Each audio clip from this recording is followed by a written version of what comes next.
week, the San Juan Broncos moved to 4-0 on the year and won their state-leading 29th game in a row over Summit Academy. All the Broncos wins so far this year have been by more than 20 points. Tonight, they're back on the road with a chance to match their longest winning streak in school history. Live from Salt Lake City, it's the San Juan Broncos versus the Judge Memorial Bulldogs. Welcome to Friday Night Lights on Red Rock 92 and PictureItPalmer.com. Good evening, ladies and gentlemen. Indeed, Rhett Sifford welcoming you alongside myself is going to be Art Adair joining me here in just a couple moments. The sun blazing into our face here at the beautiful Judge Memorial High School Stadium here. I'm going to call it a stadium. It's a nice facility, beautiful, overlooking the city, Salt Lake City, ahead of us. The sun also ahead of us, unfortunately. So we're going to be dealing with the sun in our face for the first half of this ball game, most likely. But I think we'll be okay. We'll be able to handle it. We somehow survived nearly getting blown off the booth last week at Summit Academy. So I think we can make it happen this week as we get set to go. This is going to be a fun one here tonight. The San Juan Broncos taking on the Judge Memorial Bulldogs. The Broncos going to be wearing road white tonight for, like they're going to be doing most of the year this year. Road white has definitely become a staple for this team. And so that's what we've just gotten used to seeing from the San Juan Broncos as we get set to go here tonight. Judge Memorial wearing home red uniforms. They've got the white numbers, the white helmet. They look pretty sharp out there. And this is a sport turf facility, so the field is perfect. And the yard lines, very easy to see. Should be pretty easy for us broadcasters to keep track of it here tonight. And we are in what I would call a sky booth. Reminds me a little bit of Weber State, where you're looking straight down on the field from a high vantage point. So a nice spot for us here as they've accommodated us pretty well. And we've got some pretty good vantage point situation here as we overlook this game here this evening. And again, it should be a good one.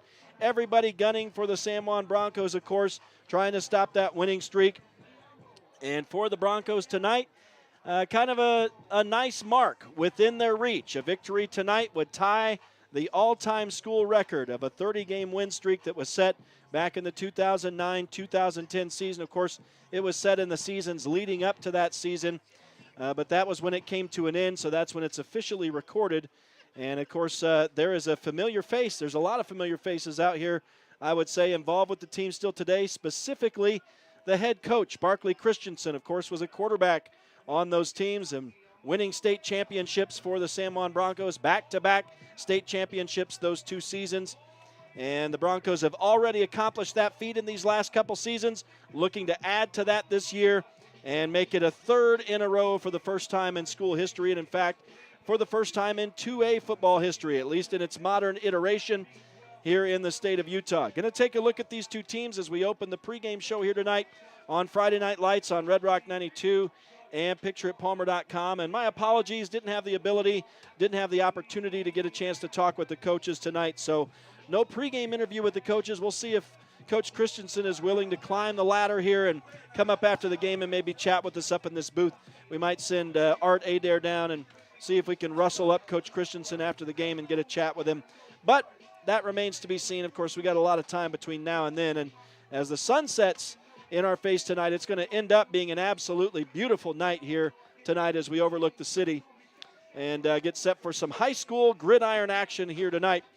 Taking a look as we begin the pregame show tonight with these Judge Memorial Bulldogs. And they were 4-7 last year, 5th in the 2A North with a 1-4 record. And they were number 7 in 2A at the end of the year. The 2022 postseason, they lost to South Sevier pretty handily, 65-27 in the first round of the state tournament last year. But this is a team that has won 11 state titles, going all the way back to 1948. And their most recent back-to-back championships in 2013 and 2014. A lot of region championships. Looking at their head coach, it's Will Hawes. He's in his 5th season. He's got an 8-36 record here at Judge Memorial. And I have some familiarity with Coach Hawes. He coached at Layton Christian when I was broadcasting for Monticello. So I've talked with Coach Hawes, even though I didn't get a chance to talk with him here this afternoon. I've talked with him before, so I have met Coach Hawes, and So he's coached at Layton Christian, and he also previously coached at Clearfield. He had a 21-29 record from 2007 to 11 at Layton Christian. At Clearfield, that was just a couple seasons, 2012 and 13. He went 5-15 with Clearfield. And you're looking at this team, they returned quite a few starters, 9 on offense. They play the spread offense just like San Juan. And so a lot of these guys have some experience, and at least in this system. And then on defense, they returned 5 starters from the past year. So these are some guys who are used to the system. So far this season, they are 1-2 on the year. So they're looking to get back in the win column and actually coming off a win at Gunnison. But looking, I guess, as I'm joined by Art Adair now, looking to continue that momentum, obviously, from the win last week. Yeah, you know, they came out, they played a good game against Gunnison Valley. Gunnison Valley's, you know, won the 8-man last year. Now they're back in the 1A. So you take from that what you can. They've also played Ogden, I'm sure you've mentioned, and also their first game of the season was against Enterprise. And Enterprise, you know, tough team in the 1A, probably one of the top 3. So they've had some good preseason games. They've got a win under their belt. You know, you talk about familiarity. That's a hard word for me to say all of a sudden. But back in, I believe, 2021 season, you know, Monticello came up here and played. I coached on this field, and it's an older turf field. It's not the new sports turf, so it's a little different. So it'll be interesting to see what the footing is like for San Juan, as they don't usually wear turf shoes. Talking to some of the parents, they just wear their regular cleats. So, you know, sometimes turf can be a little slip and slide. So we'll see how it goes tonight. Yeah, that may be a factor. Last week, wind was a big factor, and the Broncos overcame tonight. Maybe this turf can be a situation. We'll just have to wait and see how much that factors in tonight. Just taking a look at Judge, and we already mentioned Will Hawes in his 5th year as head coach, 8-36 record. Take a look at some of these guys, and the quarterback, as best as I can figure, is going to be Thomas Gutierrez, the senior. He is not a whole lot of passing, 8 of 17 for 47%, so not a huge, great deal of completions, not a whole lot of passing yardage, just 207 yards for him. Among him and 2 other guys who have stepped in behind center, 333 total passing yards this season. That's the type of stuff Parker Snyder's getting the game. So yeah, last week they had some good passing. Number 9, one of their wide receivers, he caught, you know, a nice long ball down the left side of this field. And I think you're going to see, from what I could find online from scouting them a little bit this week, you're going to see a lot of sweeps. You're going to see a lot of lead blocking, a lot of pulling out of their linemen.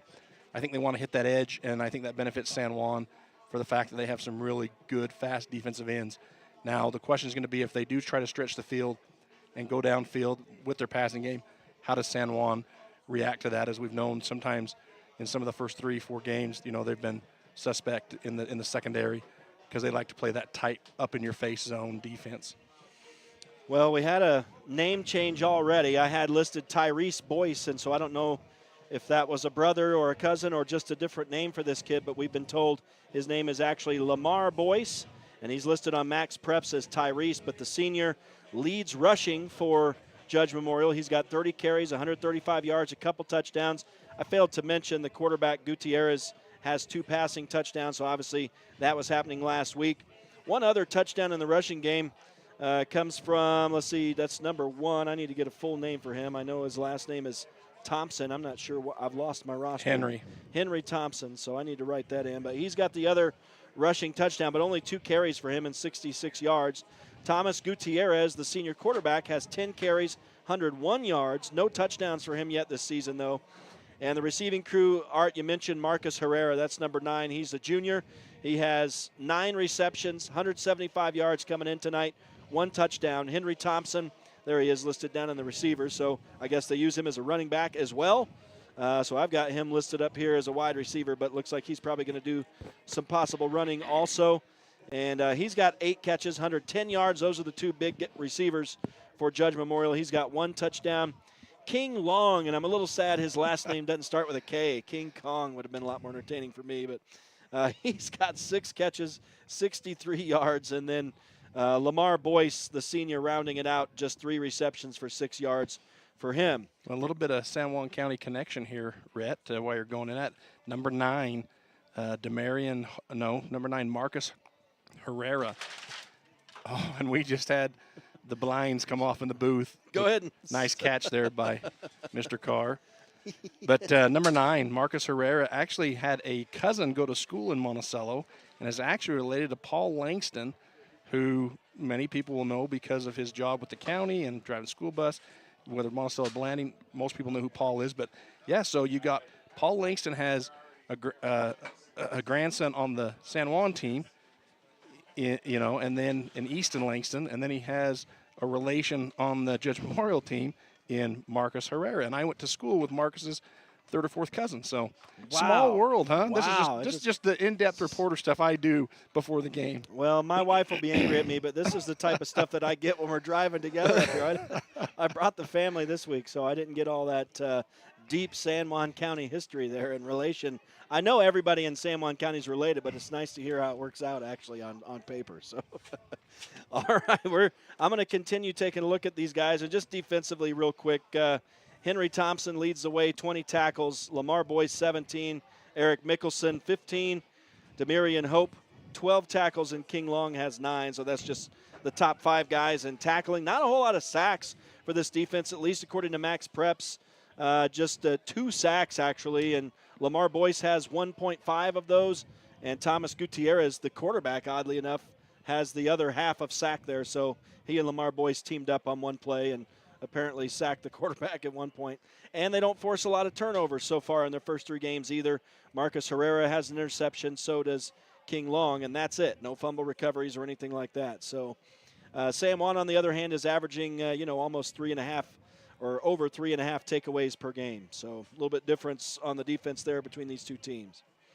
So that's a brief look at the Judge Memorial Bulldogs as we get set to go here tonight. Pregame show on Friday Night Lights and on Red Rock 92 and pictureitpalmer.com. I'm not sure what you knocked the blinds down and get me all confused and such. So we're going to take a quick break and try to right the ship here. I feel like my face is melting in all this sun, so we'll take a break. We'll come back and we'll talk about the San Juan Broncos. Again, stay with us. It's Friday Night Lights on Red Rock 92 and pictureitpalmer.com.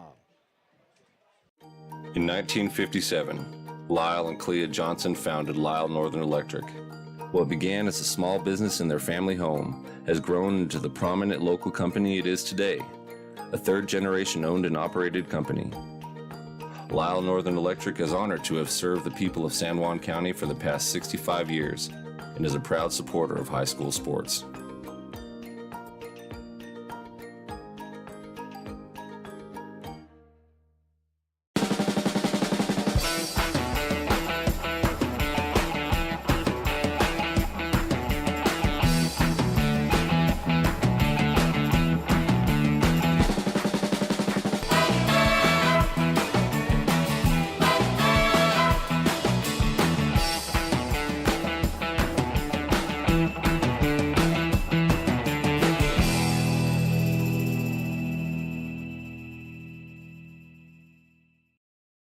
With a changing economy and advancing technology, it's time that marketing and selling of real estate in San Juan County catches up.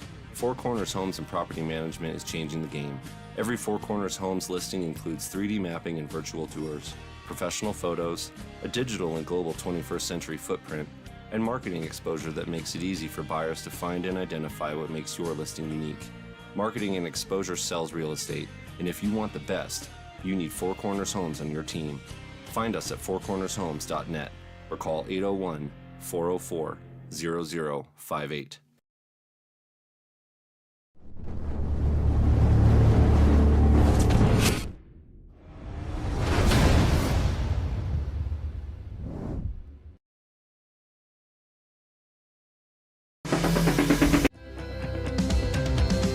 Here at Utah Navajo Health System, our mission statement is we exist to improve your quality of life through comprehensive, self-empowered, culturally sensitive, and amazing customer service.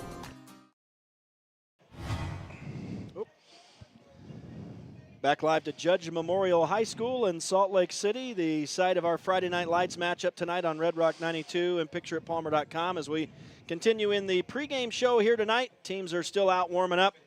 And we've got about 10 and a half minutes to go before the national anthem and the opening kickoff here tonight. We're going to talk about the San Juan Broncos in this segment of the pregame show now, and just taking a look at San Juan coming in, obviously 4-0, 29 wins in a row now, and back-to-back state championships. Looking to add to that, Barkley Christensen, the head coach, in his 7th year, sitting at 55-19 on the all-time record with the Broncos now, as the Broncos just keep rolling. And I guess, Art, we look at this team, you know, they haven't been perfect, obviously. They're not peaking, as Coach Christensen will say, and he's cool with that. He wants them to peak at the right time. But I guess, what are the things so far that they're doing, and maybe some of the things that they haven't been doing that they need to look at? Well, I think throughout the first 4 games, they've realized some coverage packages on their defense that haven't been working against some of the spread offenses, and they've been really good at making those in-game, fixes, and definitely fixes at halftime.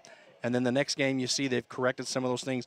They've been really good at recognizing and moving Parker around, I think, in the secondary. Traditionally he plays back there in the free, strong safety position, but they've moved him out on the number 1 wideouts on occasion.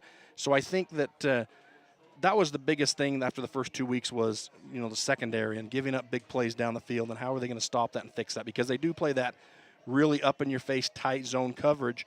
They like to be about 10 yards off the ball with their deepest guy, where traditionally most defenses like to be 15 yards with their deepest guy, so he can have time to read it. And San Juan likes to play that smash mouth, downfield, downhill, defense. And so those little changes have been, adjustments they made. And also, I just like how on offense, when they've gotten their receivers more active, they've tried it the first couple of games, and there were a lot of misses.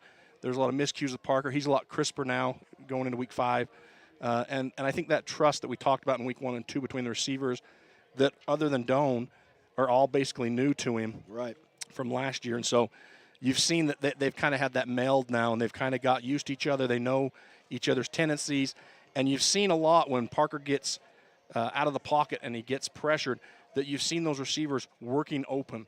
And that really helps a quarterback out when you can have a receiver that doesn't just run his route and stand there, but he realizes my quarterback's in trouble. I've got to work myself open now, get into a position that I can be successful, and let him pass the ball downfield. I think that's really good. And the other good thing about it, and I don't know if you're going to mention this or not, but number 10, Justice Black, is dressed out tonight.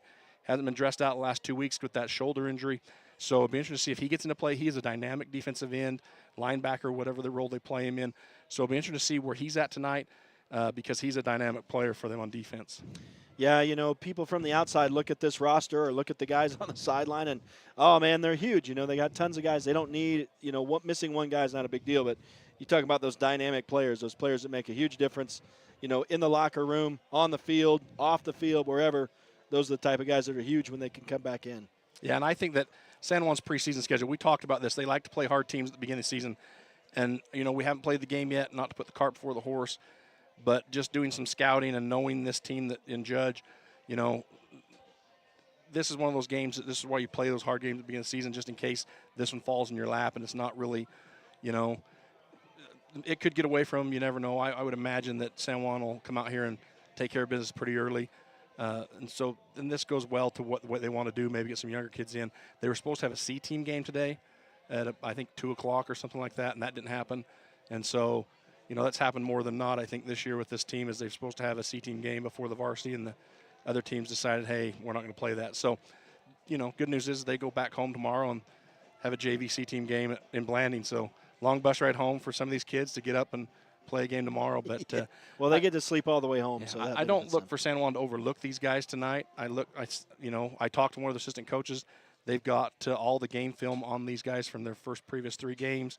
So, they've been able to watch that. You take Gunnison Valley game with a grain of salt, just because we all know who Gunnison Valley is, and no disrespect to them. But you're talking about different teams on different elevations. Level, yeah, different level. And so you look at the Ogden film, you look at the Enterprise film, and that's kind of where San Juan fits in, as kind of their team frame. And so it'll be interesting to see how it goes tonight with that. There's obviously San Juan has 3 times the amount of kids on their sideline the Judge does. So, well, just looking at the San Juan Broncos stats-wise, of course, we've called Parker Snyder's name all year long. He continues to get it done. It's like you said, the first game kind of feeling out the new receiver core for him. And since the second game, at Juan Diego, it's been a whole different story. You know, it's really started to crank in the passing game. And, of course, last year we were used to a pretty amazing passing game. It may not get to that full-on level again this year, but it has been coming on for sure. And he's up to over 1,000 yards now, 1,125. He is completing almost 70% of his passes, 73 of 106 so far, 11 TDs, pretty impressive so far, and 2 interceptions for Snyder. He's also getting it done in the running game, too. He's carried the ball 45 times, 353 yards, and 8 touchdowns on the ground. A lot of his running yards come from inside the 10, of course, or in the red zone to be sure. But he's been getting it done on both facets of the game. Also, of course, Zach Conway carrying the rock. 55 carries for him, 184 yards, 10 touchdowns to lead the team in the rushing TDs department.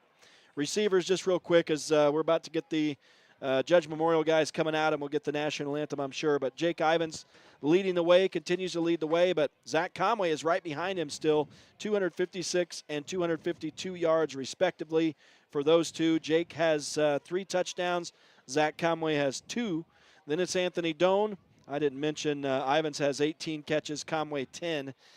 Anthony Doan has 19 receptions, 224 yards, 3 TDs. So he's actually tied with Jake Ivins for the touchdown lead among receivers. Brigham Nielsen, 11 catches, 153 yards, and 1 TD. And Javen Montella has come on of late, 8 catches for him, 143 yards, and 2 TDs. So those are the main 5 guys who are helping out Parker Snyder in the receiving corps, as helping him get those over 1,000 yards passing now so far. Defensively, looking at this strong defense for the San Juan Broncos, and really this is where the team lives or dies. You got to have the strong defense for that 3rd championship in a row. Jake Ivins leading the tackling department with 40. Trace Bennett has 32, as does J.D. Palmer now. Jayton Knight with 29, a backup quarterback getting in the tackling department, and Jordan Duke rounding it out. He's got 26 stops on opponent ball carriers. Sacks, Jayton Knight leading with 4. Zach Conway has a couple. And it's J.D. Palmer, Taylor Black, and Jake Ivins with 1 sack apiece. How come everybody got so quiet? I guess the team's getting ready to come out. I thought maybe we had some color presentation. A moment of silence. Okay.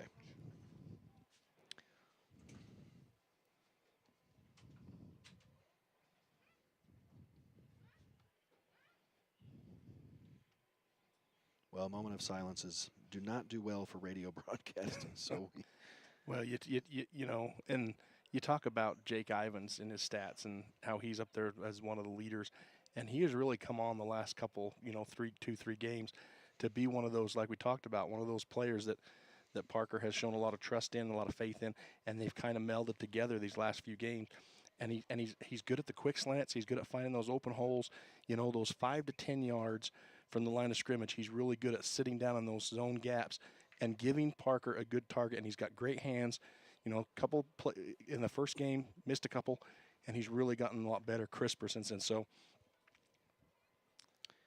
yeah, it looks. I'm not sure. I think the moment of silence is over. I think they're just waiting for the team to come out. So we'll just continue on. And I really only have one more thing to mention. It's those takeaways for the Broncos: 7 fumble recoveries and 4 interceptions on the year. So that's 11 in these first 4 games. If you work that out, it's actually just under 3, I guess, at this point, as Judge Memorial comes out on the field, coming out of their inflated tunnel. And they don't have enough guys on their roster. It only took them about a second to come out of that tunnel. But they're actually out there now. They are going to meet at midfield for the coin toss here momentarily. It is a beautiful field out there. I hear you saying it's that old sport turf, but and what would it cost, I guess, to replace something like this, you know, to renew that turf? I mean, that's like putting it brand new in, I guess. I'm sure that it's more than they have in their athletic budget. So, but it's the older turf, but it's in good shape. I mean, it's not there's no big rips or holes or tears. I mean, it's just an older style field that sometimes, you know, just takes a minute to get used to. And I'm not sure what they put under these old style ones, if it's just a little pad and concrete. I don't think there's BBs, the little black BBs in this one. Okay. And so that's the main difference. You don't get that grip with your longer cleats. So right. That's where I say, you know, you may have. I know that when we played here back in 2021, we had a little issue with that, just footwork for the first little bit until we figured it out.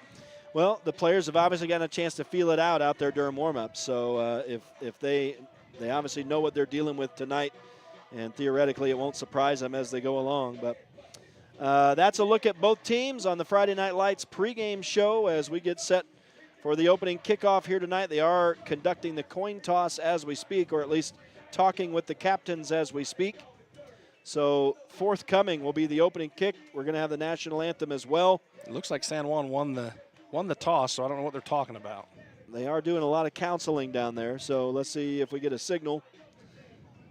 And all right, they're going to stand. And this week the wind is not a factor, so it really doesn't necessarily matter what side of the field you're on to start or to finish. And the Broncos are going to be receiving tonight, so they won the toss and have elected to receive. That is really no surprise there for anybody who's paid attention to San Juan football over the course of the past few years. All right, we're going to let them do the national anthem. We'll take a break and cut away. We'll be back for the opening kick when we come back. Stay with us. It is Friday Night Lights on Red Rock 92 and pictureitpalmer.com. Life is a series of cherished moments, filled with milestones that define our journey. Moments of love, joy, and shared experiences. Each moment contributes to our story. As each chapter unfolds, our experiences shape us, defining who we are. When it's time to celebrate a life, ensure your loved ones are remembered with the grace, dignity, and individuality they deserve. San Juan Mortuary, celebrating life, honoring memories, transcending tradition. Blue Mountain Hospital is offering in-hospital and at-home dialysis, advanced sleep study clinics, pain management, hip and joint replacements, and cutting-edge radiology, including 3D mammograms. We're thrilled to welcome Cade Lyman, Dane Lyman, and Brian Kirk, joining our unparalleled team of healthcare professionals. Blue Mountain Hospital has been setting the standard for rural hospitals since 2009.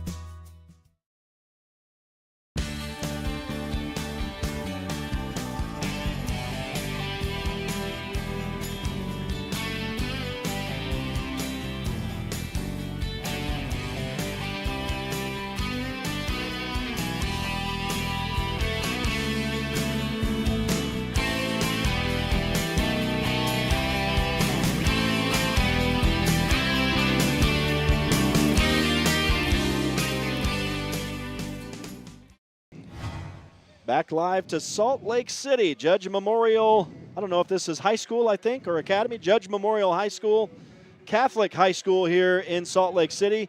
Beautiful, located up on a hill just southeast of downtown Salt Lake City, and an absolutely beautiful vantage point. Really looking forward to the sun setting tonight and see the city lights come on. It's really wonderful here. The only thing we're dealing with right now is the sun magnanimously and directly in our faces. Which is better than the gale force winds last week. At least we're not going to theoretically die by getting blown off the top of a booth here tonight. So I know the athletic director threatened to put us on the booth, but we sent our video guys in as ambassadors to get us inside this nice, what is an air-conditioned booth, but we do have the windows open, so it's not necessarily serving as that for us. But this is going to be a fun night of football, and like you said, Art, the Broncos are going to look to take care of business early on receiving this football here. Well, looking at the lineups, too, just across the field, San Juan definitely has the advantage in the trenches, offensive linemen. I really look for them to have a big blocking downfield game and open some huge lanes here for Conway and Snyder. There's no comparison. Their boys are a lot bigger than what Judge Memorial is going to put up against them. And so if they can have a good night, if they can hit their blocks, they can get the reads they need to, call out the blitzes. I think this is going to be a good run night for both Snyder and Conway. Well, it's a calm night wind-wise, so that's not a factor like it was last week as Judge gets set to kick this ball off from the left hash on their own 40. And let's see who we've got here. Is that number 4 I'm looking at? Going to kick it off, Adrian Palmer. No, 9. Sorry, 9. So that's Marcus Herrera, the man who has ties to San Juan County. And he broke his hand last week in the Gunnison game, so we'll see how he does with that. Yeah, he's sporting the red cast out there, color coordinating with that uni. So he's set to kick the ball away, and he's a southpaw, kicking it with the left foot. It'll come down at the 30, take a bounce toward the sideline, picked up by Trace Bennett, sidesteps a man and gets across the 30 to the 33, and it's going to be decent field position for San Juan on their opening drive. Yeah, kind of an awkward kick. He kicked it from this side of the field, went across the opposite side of the field, and kind of took a couple weird bounces, and Trace was able to field it cleanly, which is kind of always you worry about that as a special teams coach, is you can get on that ball cleanly. So 1st and 10 for San Juan as they spread the field. And they're going to stack them one behind each other on the right and the left. 4 receivers, 2 to either side. Snyder hands off on 1st down, and Zach Conway up the middle gets some good yardage. That's going to go for 15. And we've got a flag down, however, so that may not be going for 15 after all. And we did get some updates on the way the holding penalty actually works. I thought it was just across the board from the previous line of scrimmage 10 yards back, but apparently, Art, the Activities Association wants to keep the ref's job hard. Complicated. It is such a confusing, the way they have it written, so confusing. I wish they would have just said if it's behind the line of scrimmage, it's from where the ball, from the previous spot. If it's in front, from the penalty, but no, it's confusing. It changes when it goes ahead of that line of scrimmage is the deal. So at any rate, on 1st down officially, they're going to throw, and a 5-yard, 6-yard catch for Brigham Nielsen on the first official play from scrimmage for San Juan. That first run of 15 yards did not count for Zach Conway, so he's probably a little bit miffed about that. I'm guessing not. He is a team player, so I'm just talking to hear myself talk, I think, as Snyder's going to dial his own number and run it back to the line of scrimmage and maybe a yard beyond. So early on, this is going to be a quick 3rd down for San Juan. And 3rd down, and let's see, that's back inside the original line of scrimmage. 3rd down and 9, and they'll hand off on the ground. Goes Conway, and he's not going to pick up the 1st down. He'll get about 6 yards. And now decision point early on here for Coach Christensen. Oh, I bet this is a go for it all the way. So they're near their own 40. I think that was about a 6-yard run for Snyder a couple plays ago, and then a 6-yard run here for Zach Conway. So as it stands, it's a 4th down and 4 for the Broncos, and they'll go to the air. It's complete, and a good job by Jake Ivins to stretch that ball ahead. And they're excited over on the Judge Memorial side. What are they thinking? So the ref's going to call him out where his feet were at, but I don't agree with that. It's where the ball is at the time. Yeah, he stretched it. So, I mean, he was fully extended out watching this delayed replay here. He steps out of bounds there. And he was. So he was a yard beyond the marker, but they've ruled him out of bounds short. So I guess it was a pickup of 5 yards on the catch and not enough for the 1st down, even though Parker Snyder is 2 of 2 to start the night. And so a big defensive stop technically for Judge Memorial. And now we'll see their offense for the first time tonight. And a nice pitch is going to go for about 5 over here on the near side as the option play worked a little bit for Judge Memorial there to Lamar Boyce. Yeah, and if you're San Juan, I wouldn't be worried right now. That penalty really set them back, really got them out of their flow to what they wanted to do. And honestly, anytime we've said it all year, any team that plays San Juan, you're going to get their best game, and especially the best first quarter because they know what's at stake against San Juan. Yeah, and it's a long game. We've seen that all year against San Juan where teams have played them hard in the first half, and then the Broncos just outdistanced them in the second half. A long way to go from here. 2nd down and 6, they gave Boyce 4 yards on that pitch. Now the quarterback throwing over his intended receiver, and hopefully this won't be too much of an injury here. There's a player a little slow to get up for San Juan. That is number 20 for the Broncos, Brody Bilbo. Yeah, that's just going up for that ball and stretching, and that hamstring getting a little too tight there. Need to really stretch that out before he goes back in.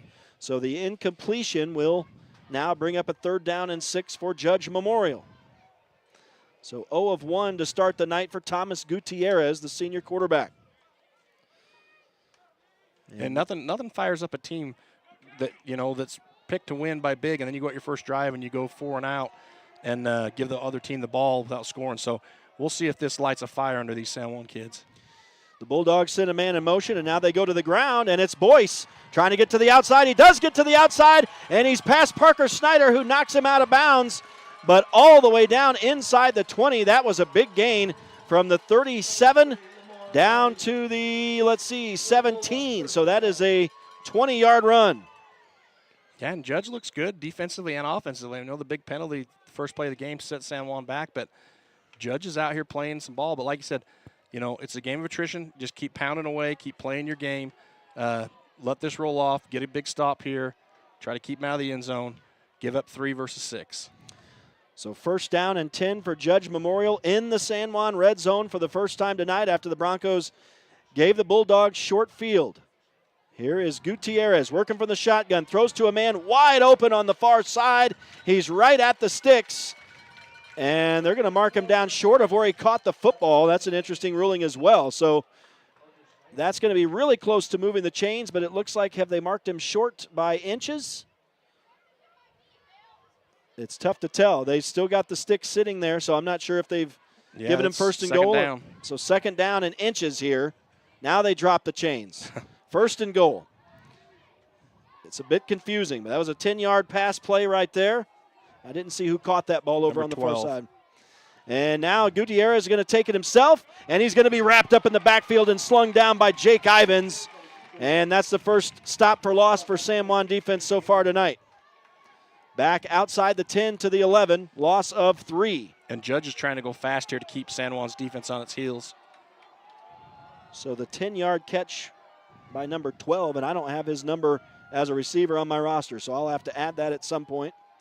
As Gutierrez working from the shotgun, has Boyce to his right, looks to the right, throws over to the side, and that should have been a pick 6 for Parker Snyder, but he can't haul it in, and the incompletion brings up a 3rd down and goal back at the 10. Wow. Parker read that all the way. He beelined that to the ball. He cut the route off perfectly.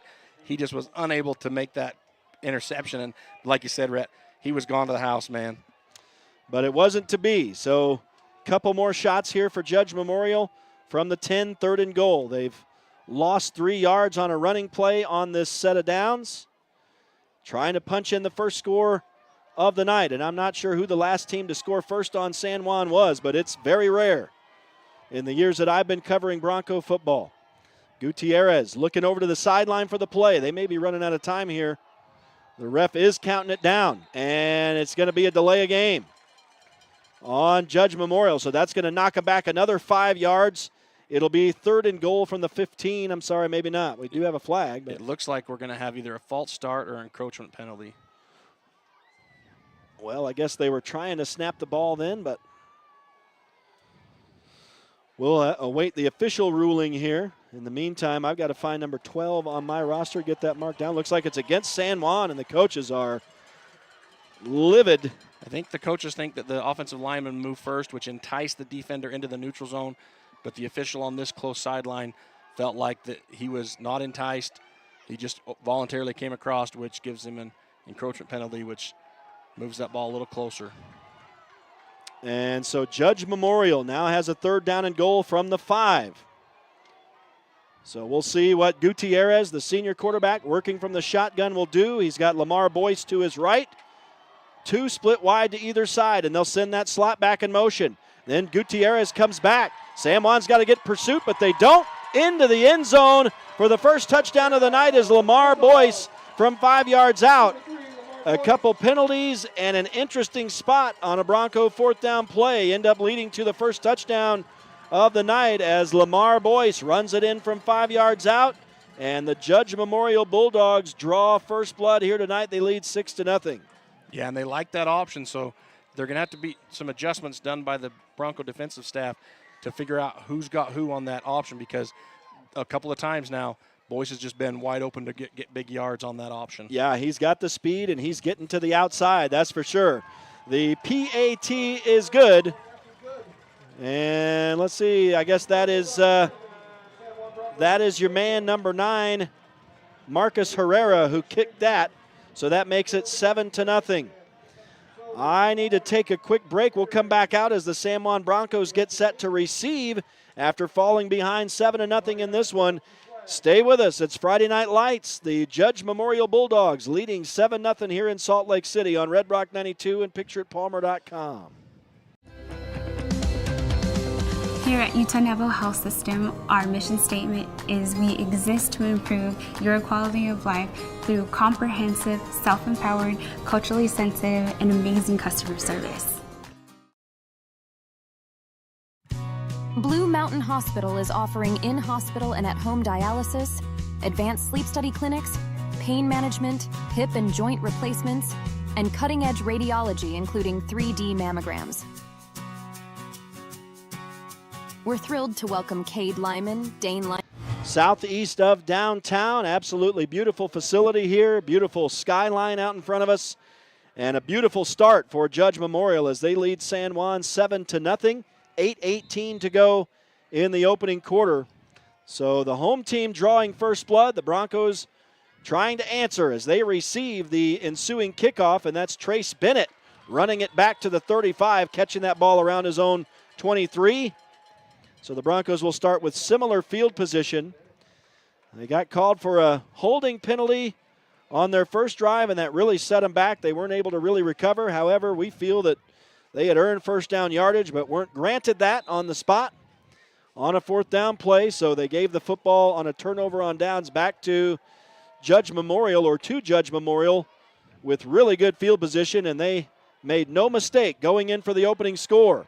Now Parker Snyder on the run pass option, and he loses the football. It's on the turf, and who has picked it up but Boyce? He fumbles the football. They still fight for it, and the Broncos have gotten it back at the 30 as Zach Conway was on hand. 2 fumbles on the play, and ultimately the Broncos will have it 1st and 10 at their own 30, unless the refs decide to change that. Well, and you're seeing some uncharacteristic things out of the Broncos here this first couple of drives. And I'll tell you, you cannot account for that bus right up here. And people maybe listening and watching don't understand what that means. And until you've coached or been a player that's had to ride a bus for 5-6 hours, there's a lot to that getting off the bus. And I think you're seeing just some of that with San Juan right now. So 1st and 10, the Broncos get a do-over but have lost 5 yards. Zach Conway gets the handoff and runs it 4 yards up to the 34. It'll be 2nd down and 6. So a quick 4-yard run. Boy, this one tough to keep up with here early on. I've been impressed with these 3 defensive linemen for Judge. They're really closing the gaps. And so here's Parker Snyder dropping back to throw. Has a man. What a catch! Down at the Judge Memorial 30, it's Jake Ivins, a big first down play for the Broncos.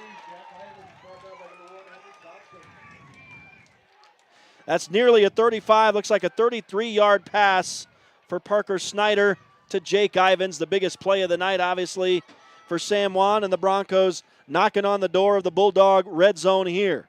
7:29 to go in the opening quarter. Broncos down 7-0. Here's Zach Conway pushing the pile down to the 25. Pickup of 6 yards for San Juan. And the Broncos, 2nd down. Looks like they're going to spot him with a 5-yard gain, so 2nd down and 5 for San Juan. They spotted at the 26. Little pro set here for San Juan. 2 running backs on either side, and Conway gets the handoff, and what a hit there in the linebacker. We've got a flag on the near side of the field over here, thrown at the line of scrimmage. Actually, 2 flags on the field. And the referee's back in the gaggle of players that is the San Juan offense. And it looks like this is probably going to be called on San Juan, just judging by the body language down there. If it would stand, it was run down near the line to gain. False start on the Broncos. So that'll bring it back 5 yards back to the line of scrimmage at the 31. So the Broncos struggling a bit here in the opening stages of this game. We're 4 minutes in now, now 5 minutes into this game. And the Broncos down 7-0, looking to get it firing on all cylinders here offensively, but they've struggled in the penalty department here early on. And that holding penalty on their first set of downs really gave them trouble. Well, this must be more than a false start. This is a personal foul. Yeah, I think they're marking off. Yeah, and I didn't see it, but it happened over here on the sidelines, I believe. So the coaches are over here giving it to the refs, and yeah, Coach Christensen is not happy over here on the near side, and I don't know if that has to do with the 15-yard penalty here, but the Broncos have definitely been on the short end of the officiating so far tonight, that's for sure.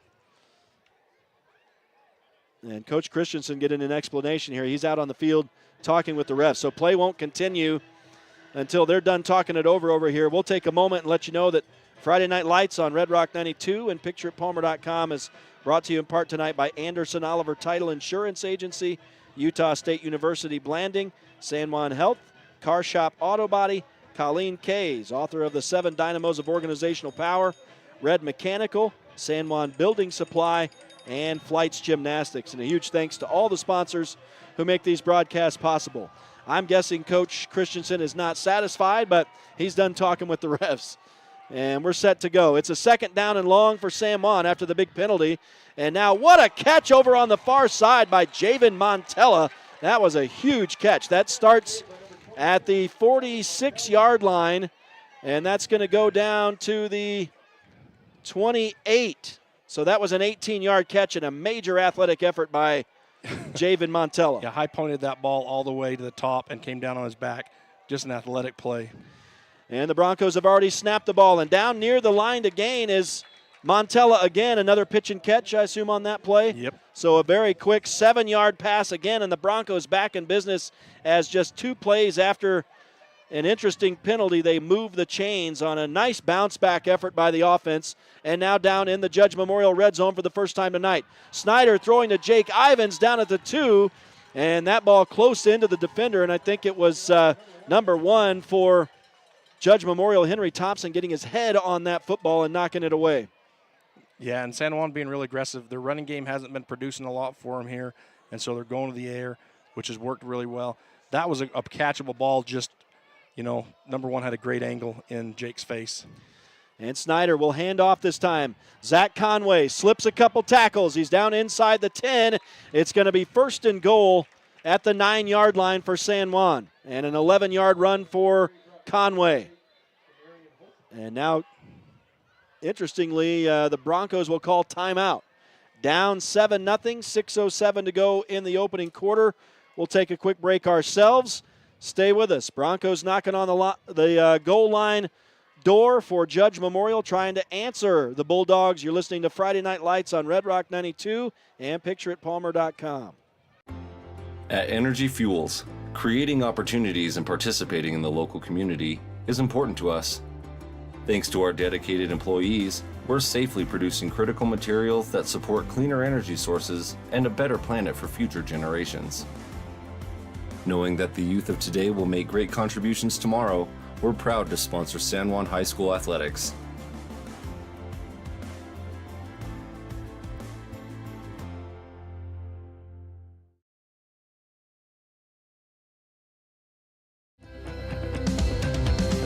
Here at Utah Naval Health System, our mission statement is we exist to improve your quality of life through comprehensive, self-empowered, culturally sensitive, and amazing customer service.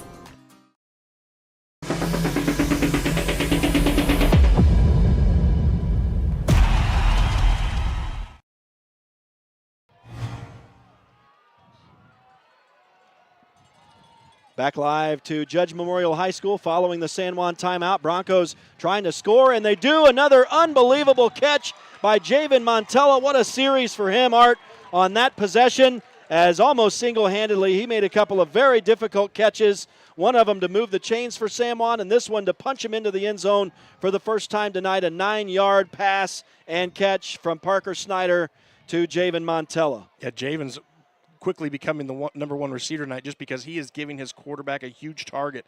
Anytime the quarterback can put that ball a foot above your head and trust you to go get it and sacrifice your body, he's going to throw that ball more often to you. And Javen has made some terrific catches to put San Juan in this position to score. And the kick is good for the Broncos, so Everett Nielsen adds the extra point, and we are all knotted at 7 with exactly 6 minutes to go. So halfway through the opening quarter, both teams scored.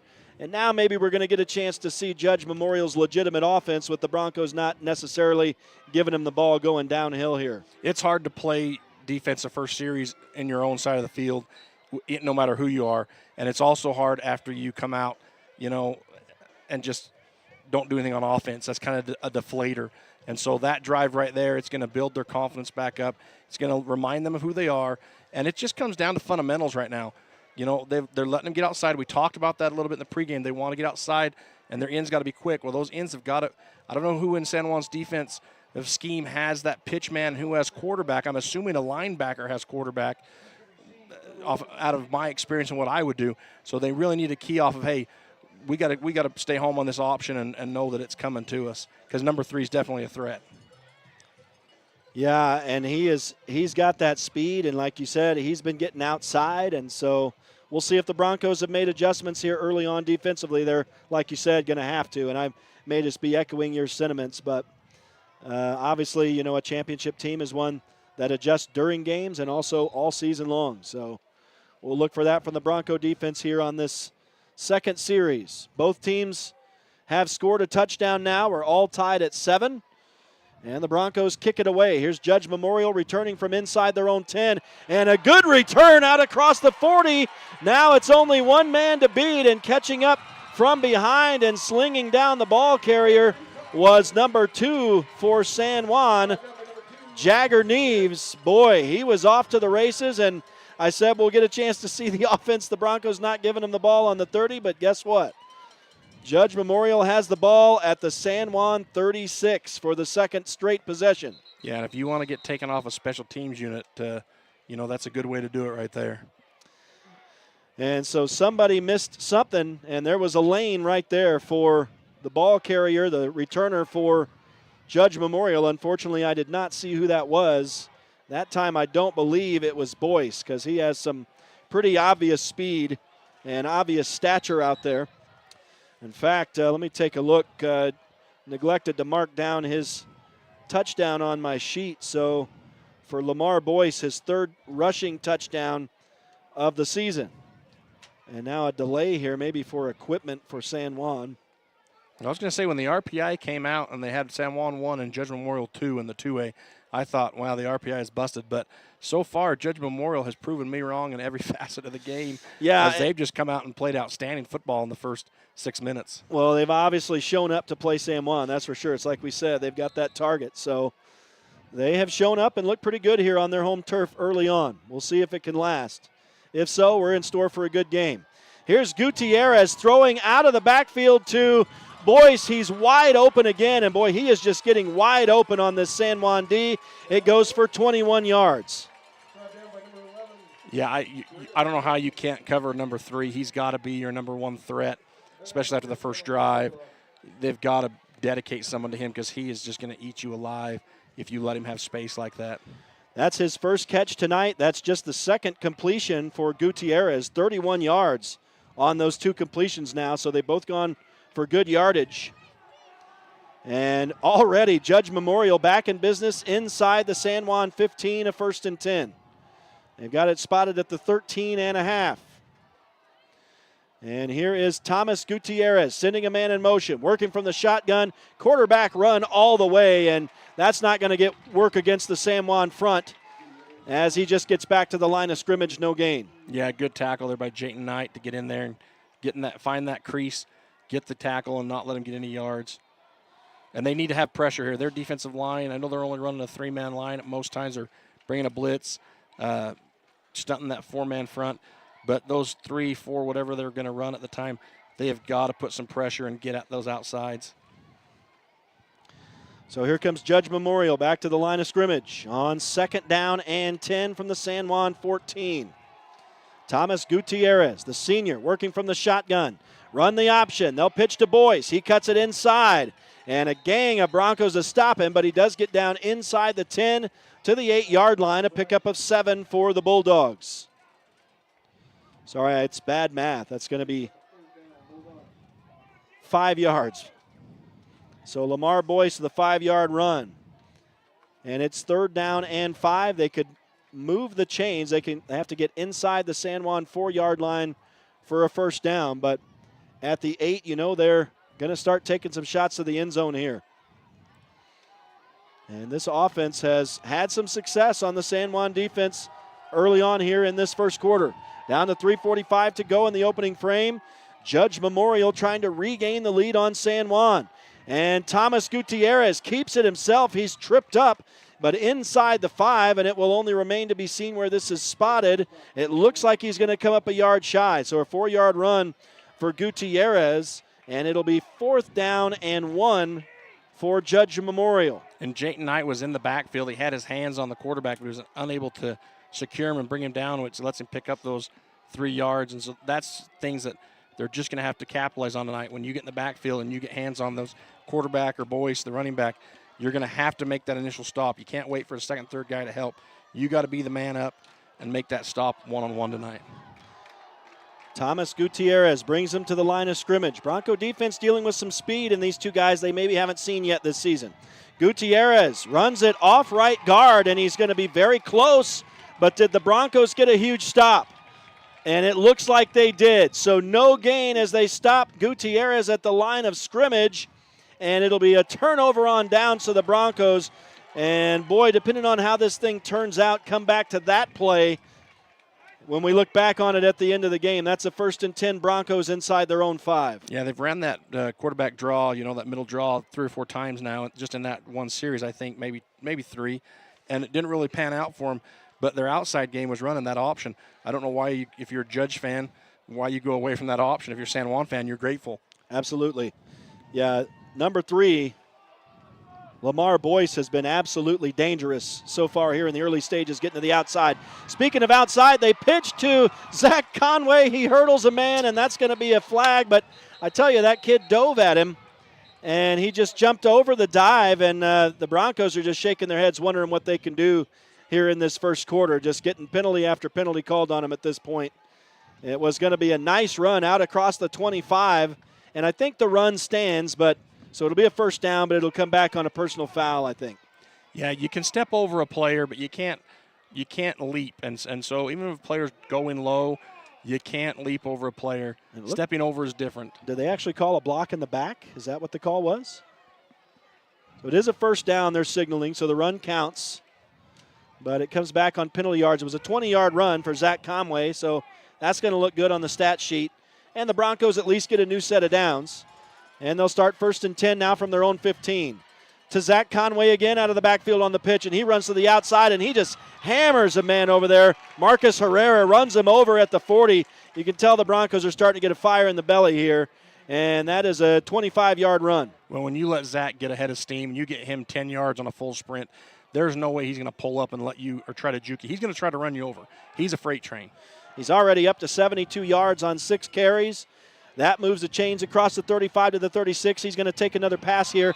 And I missed. Was that the same play to the other side? Because if so, that was receiving yards last play. Is that what that was? So it wasn't a run. It was a pass. So I'll mark that off. Little swing pass. Yeah, so 25 yards on a catch for Conway. I've done that previously. This time he catches the ball -3 yards.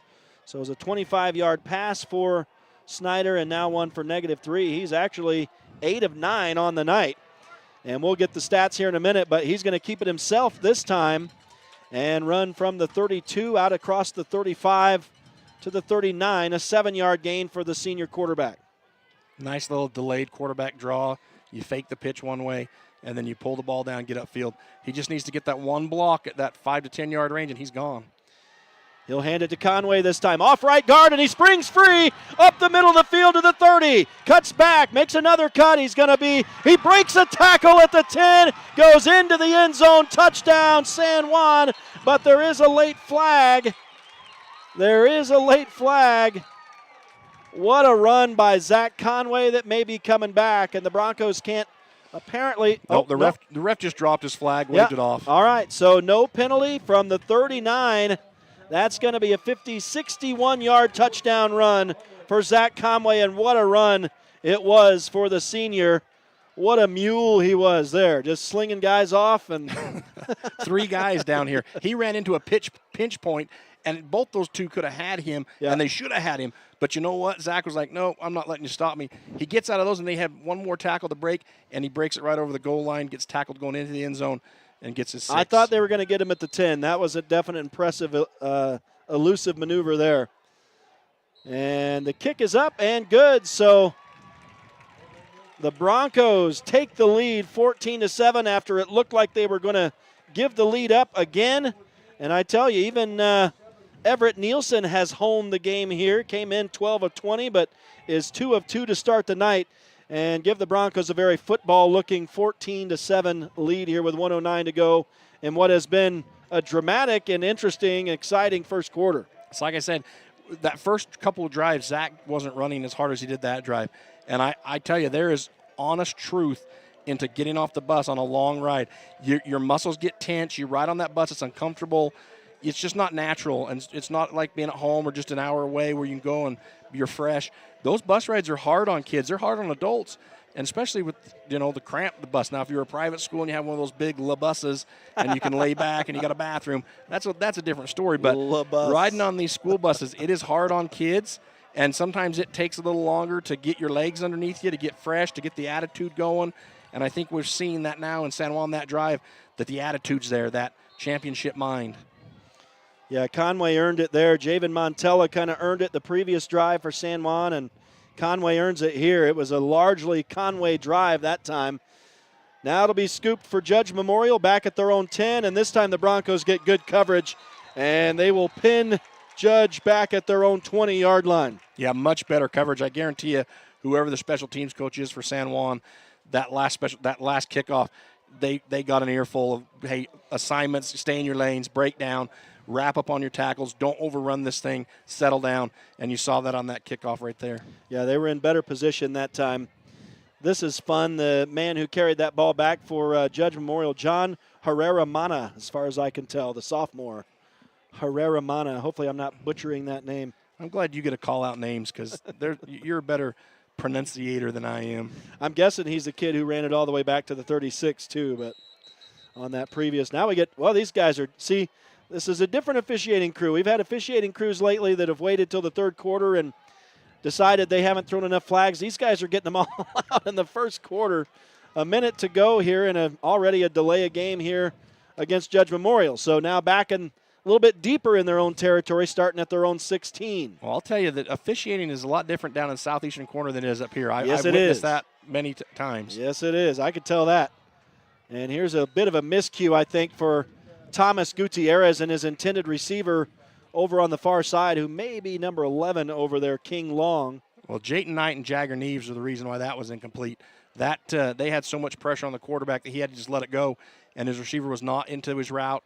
He didn't have his head around, and then by the time he went to turn, we talked about it earlier, he slipped on this carpet out here and just went down. And so, kudos to Jayton and Jagger, and that's what San Juan needs. They need to get that pressure that they're known for, their speed on the ends. They need to get those guys in there and make this quarterback make bad decisions. So second down and 15 for Judge Memorial from their own 16. High snap, but it's fielded well by Gutierrez. He's not going to get a whole lot off left guard as he keeps it himself, but does look like he erases half of that penalty yardage, so maybe a 3-yard gain for Gutierrez. And they bring number 3 up in that formation. They bring Boyce up to the line in a motion pre-snap reset. And to me, it looks like they do that. They're going to run the quarterback. And I wouldn't be surprised if we see a trick play out of that where they bring Boyce to the line, San Juan keys on the quarterback run, Boyce goes downfield as a quick pass. So if I'm San Juan's defense, I might want to circle that play and say, hey, we might want to talk about this with our secondary and watch this.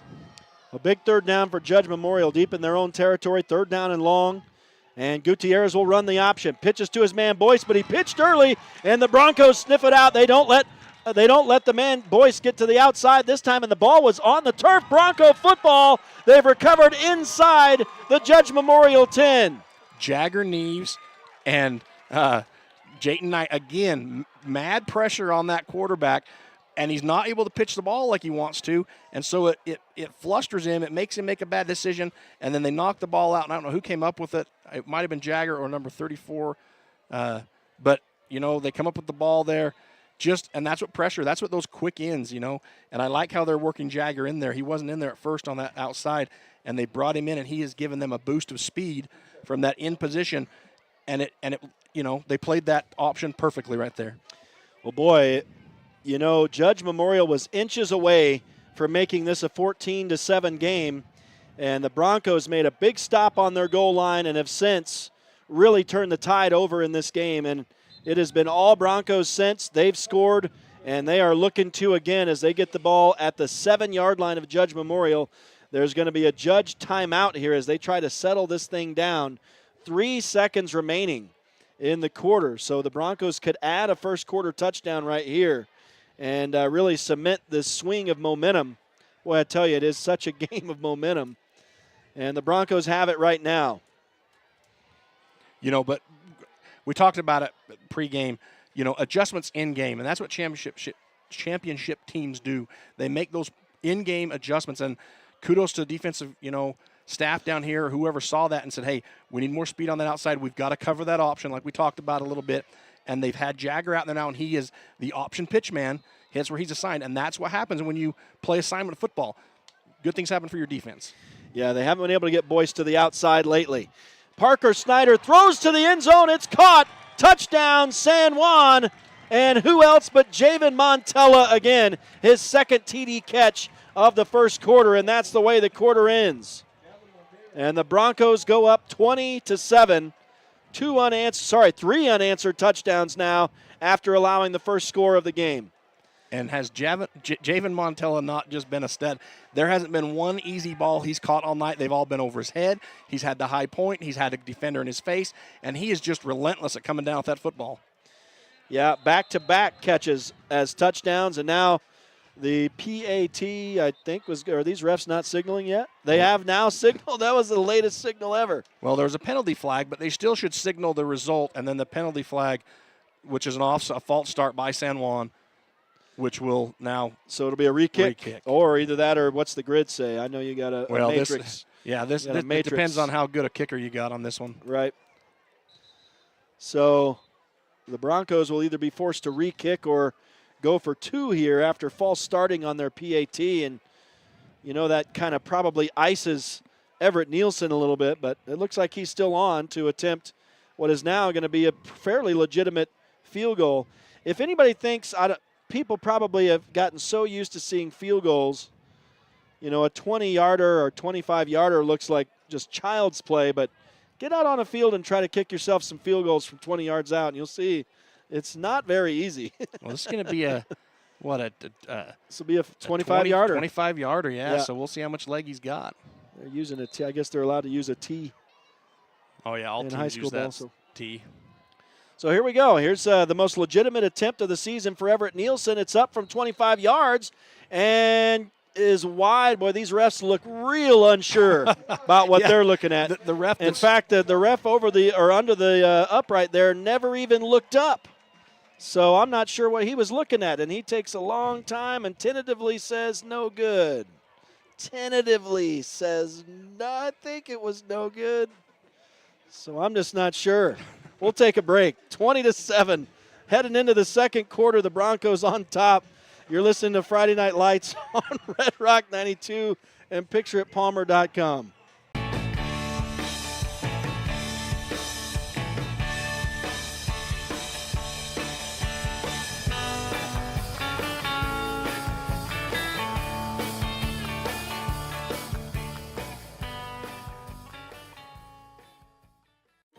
In 1957, Lyle and Clea Johnson founded Lyle Northern Electric.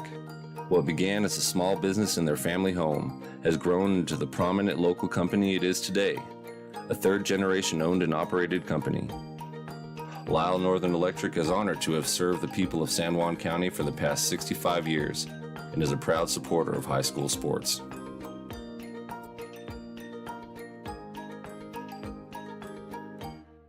If I don't, the Broncos unable to add that extra point. We thought it looked pretty good from here, but Everett Nielsen falls to 2 of 3 on the night, so that's why the now unfootball 20-7 lead for San Juan, as the sun is just now getting set to dip beyond the horizon here, and this thing's going to turn real beautiful here in Salt Lake City as the Broncos kick it down to the 10. Oh, the the returner having trouble for Judge, and they're going to get pinned down at the 10-yard line.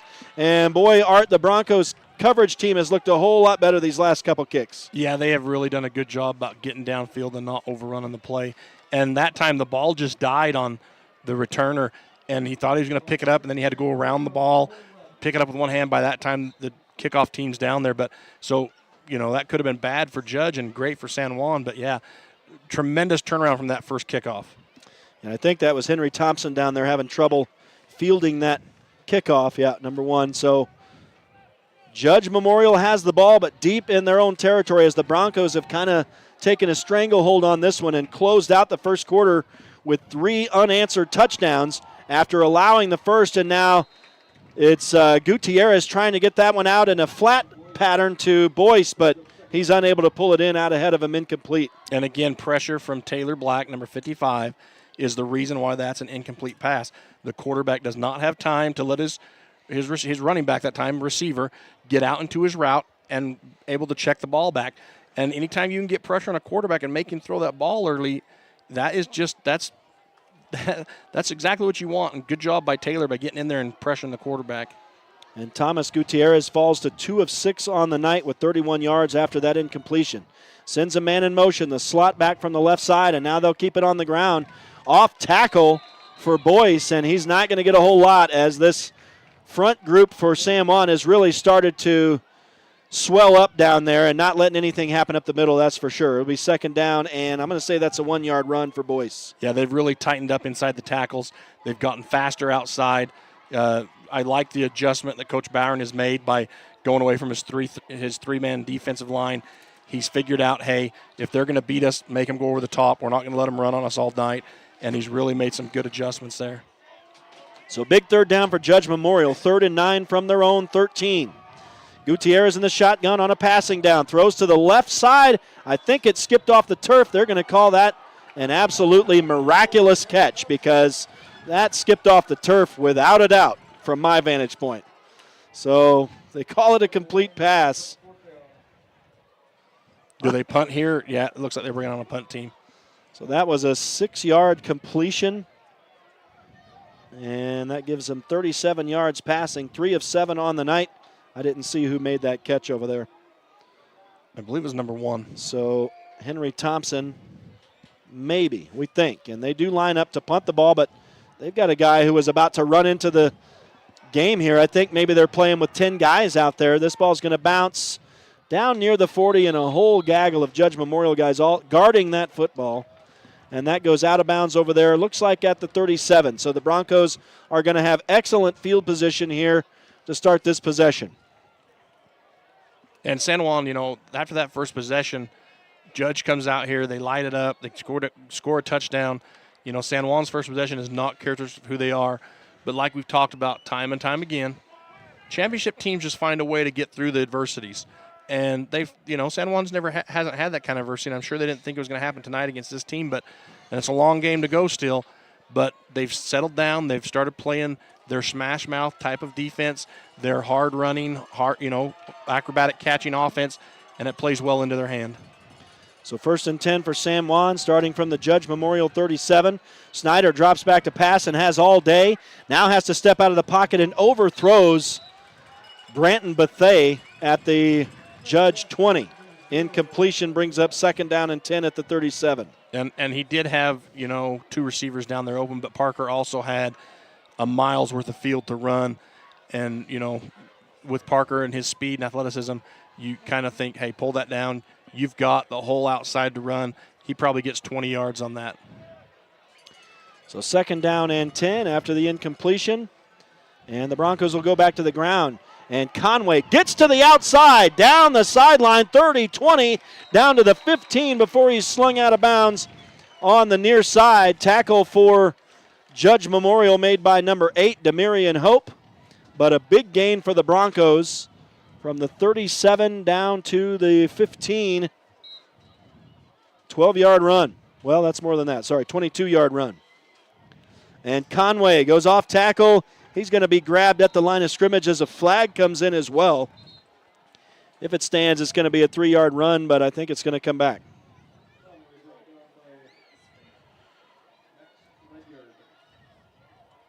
It looks like it's going to be a holding call. 130 yards rushing, by the way, for Conway here on 7 carries. As we are not quite 2 minutes in to the second quarter. Broncos are leading 20-7. Getting a penalty here, though, so this ball is going to be marched back out around right to the 25. That's that line of scrimmage holding spot. Well, they've moved the chains now. And they shouldn't have moved the chains. My gracious. So these guys are struggling out here tonight. So it should be 1st and 20. The chain guys are going back and forth out there, so we're not sure. Conway's going to make it a no-doubter, though. He's going to go inside the 5, down to the 1, into the end zone. No signal yet. Did he stay in bounds? They're going to say he stepped out of bounds at the 2. It'll be 1st and goal, regardless of where they had it before. That's a big gain of 23 yards for Conway. And a good run by Zach, but even better block by number 53, Isaac Warner, out there from his lineman position.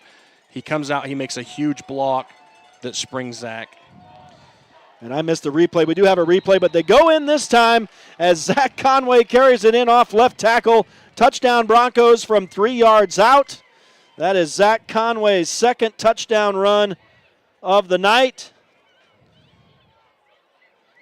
And it makes the score 26-7 with 9:48 to go in the first half as the Broncos really starting to crank it up now. For Conway, his 12th touchdown run of the season, and the Broncos lined up to go for 2. And Snyder will hand off to Conway. He's in traffic and not going to make it. Gets back to the 2-yard line. That's not enough. And the extra point try fails. They haven't put the touchdown up on the board. It is 26-7, and the clock is also still running. Down to 9:34 to go in this first half. But so we'll see if they correct that or what exactly happens. But we're going to take a break, and we'll be back out as the Broncos get set to kick it away, leading now 26-7. It is Friday Night Lights on Red Rock 92 and pictureitpalmer.com. Compared to the vocational schools of the past, today's career and technical education courses span nearly every industry, including health science, business, digital arts, and computer science. CTE students learn valuable, real-world technical skills with a solid academic foundation while exploring career options or pursuing their passions. Did you know San Juan School District offers 19 CTE pathways for secondary students? To learn more, talk to a school counselor or CTE teacher today.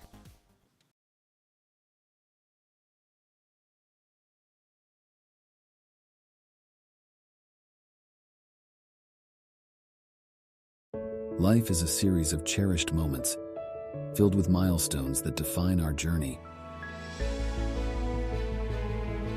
Moments of love, joy, and shared experiences. Each moment contributes to our story. As each chapter unfolds, our experiences shape us, defining who we are. When it's time to celebrate a life, ensure your loved ones are remembered with the grace, dignity, and individuality they deserve. San Juan Mortuary, celebrating life, honoring memories, transcending tradition. Illegal procedure on the Broncos. And we talk about the officiating crew. The white hat had to indicate to the linesman over there, hey, throw a flag on that. Yeah, there may have been some guys who maybe their first game. They may have gone door to door here around the field before this game, boys and girls. I don't know. I am not sure what I'm looking at here tonight. Holy cow. So 1st and 10 from the 35. Maybe have some guys in training here tonight. I don't know. Which is good because that's how they learn. But yeah, you hate to have learning guys on your game. That's what JV games are for. Woo. So here is Judge Memorial with quads to the right and flags fly.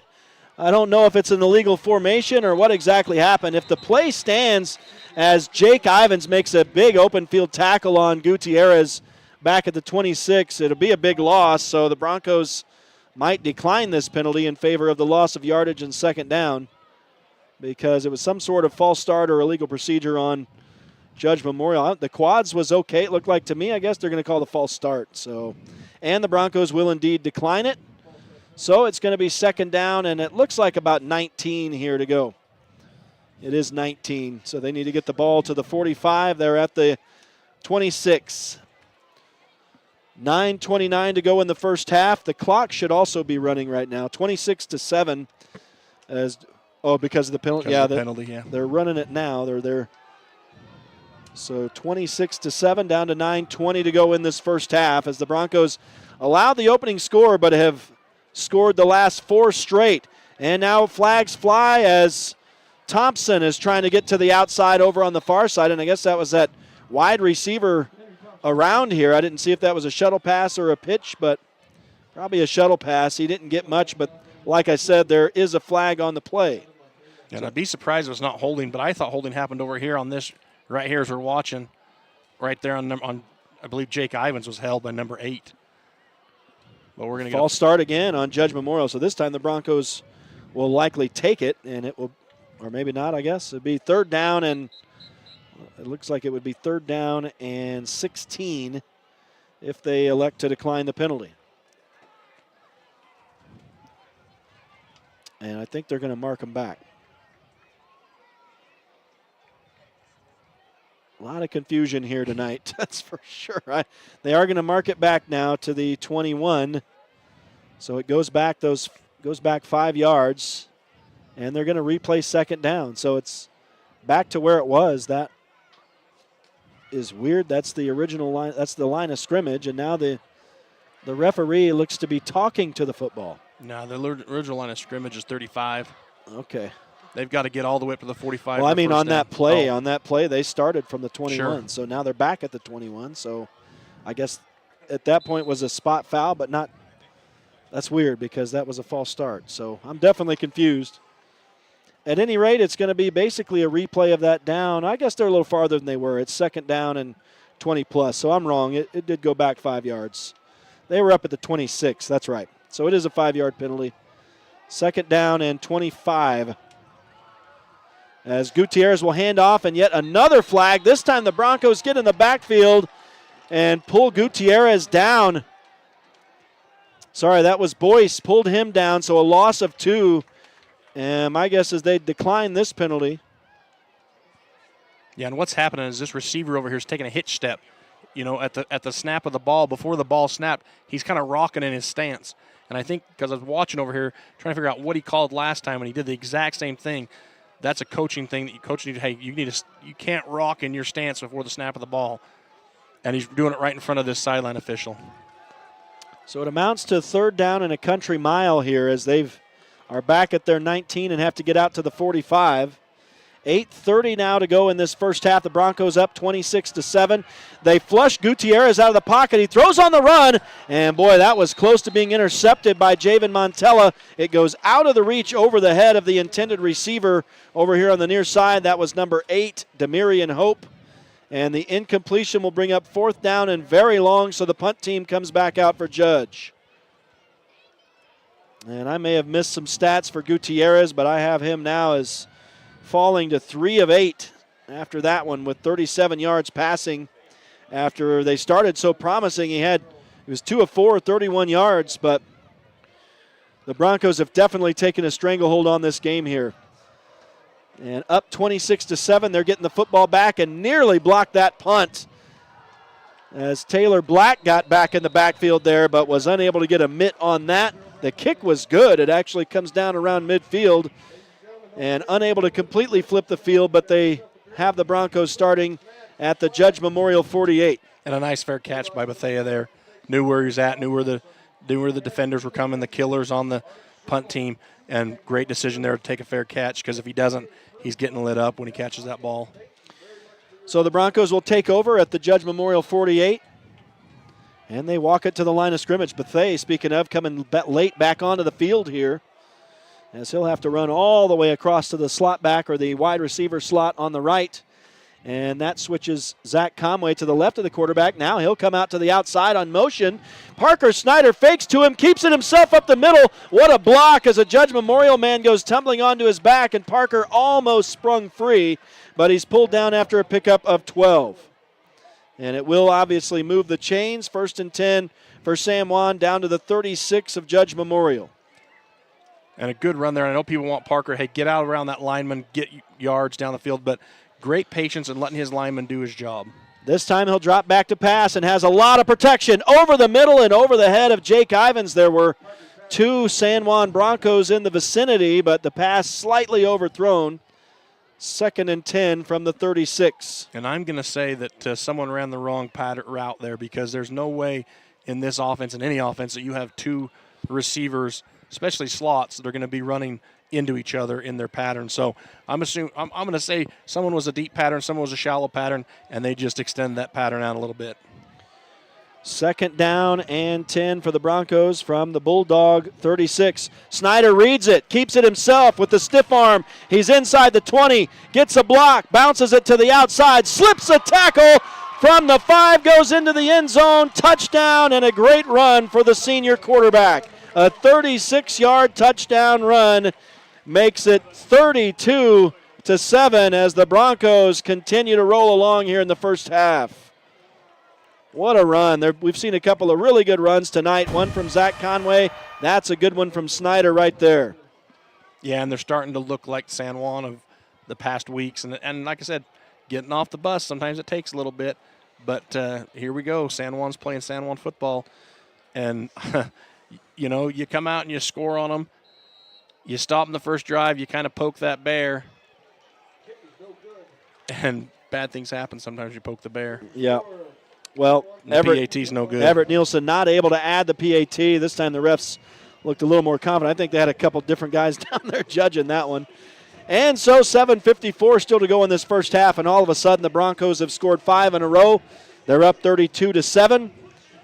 And Friday Night Lights on Red Rock 92 and PictureItPalmer.com is brought to you tonight in part by Northern Electric, Red Mesa Home Health, Emory Telecom, Napa Motor Parts, Creative Floors, San Juan School District CTE programs, Blue Mountain Foods, Energy Fuels, Palmer Sprinkling, Precision Rehab, Lee Contracting, Desert Rivers Credit Union, Holiday Construction, and Quality Auto. A huge thanks to all the sponsors who make the broadcast possible on Red Rock 92 and PictureItPalmer.com.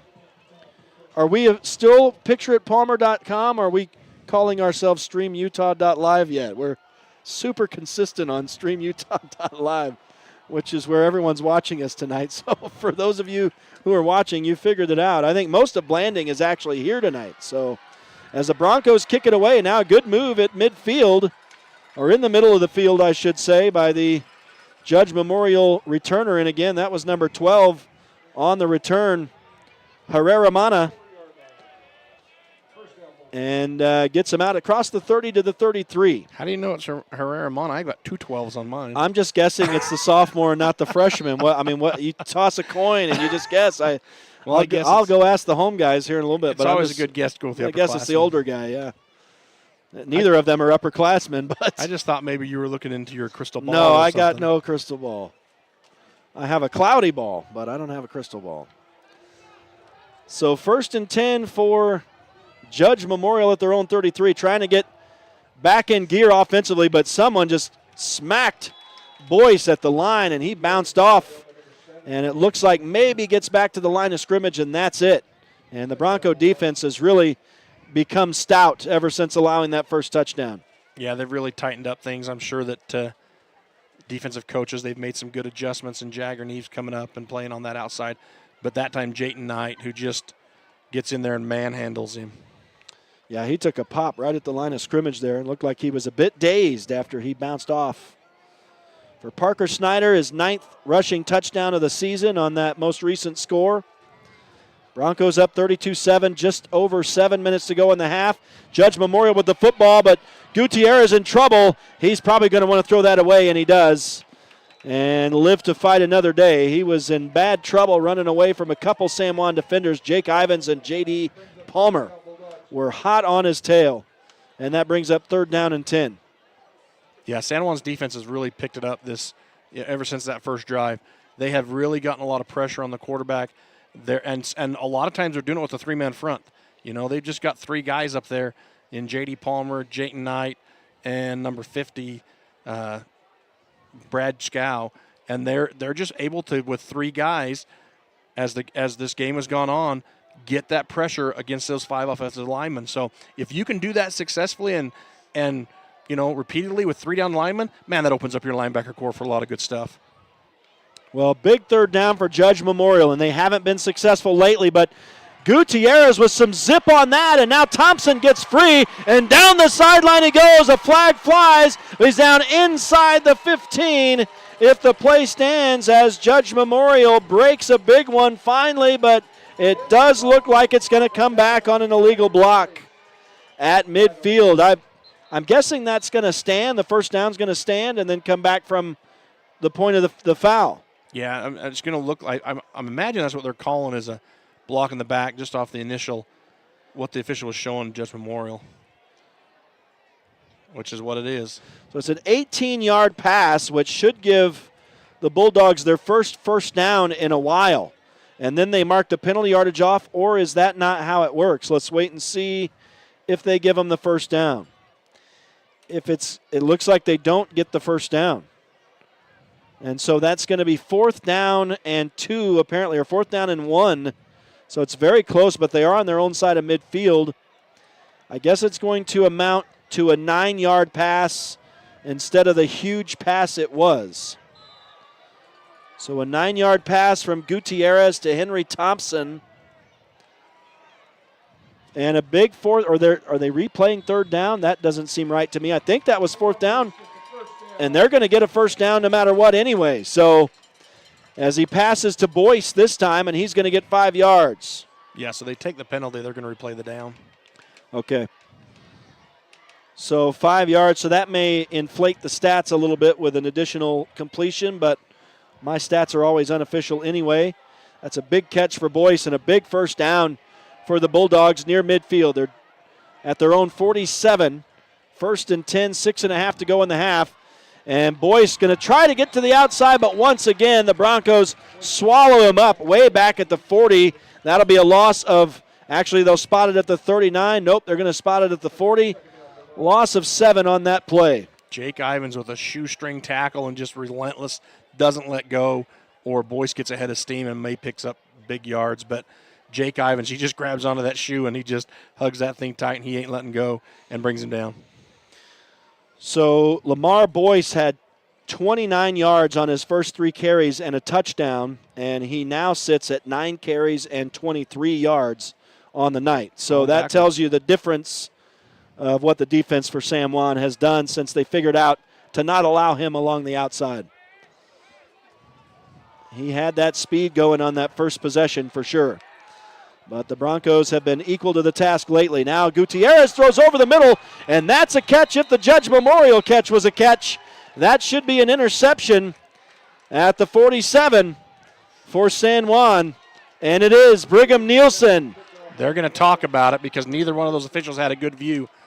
They didn't have a good view of that one either, I'll tell you that. But that should be an interception for Brigham Nielsen. Have we seen a replay? I guess we already did. It's hard to say. It's hard to say from tell, this angle. Yeah, we have the. They're going to give it to San Juan. So Brigham Nielsen with the interception and 2 takeaways now for the Broncos in this game. And just when it looked like Judge Memorial was starting to build a little bit of momentum, the Broncos snatch it away at their own 47. So San Juan 1st and 10 at the Bronco 47.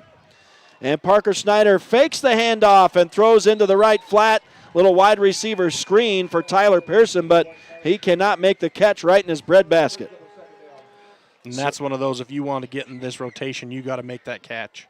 And that's 3 straight incompletions now for Parker Snyder. He hasn't completed a pass here in this second quarter yet.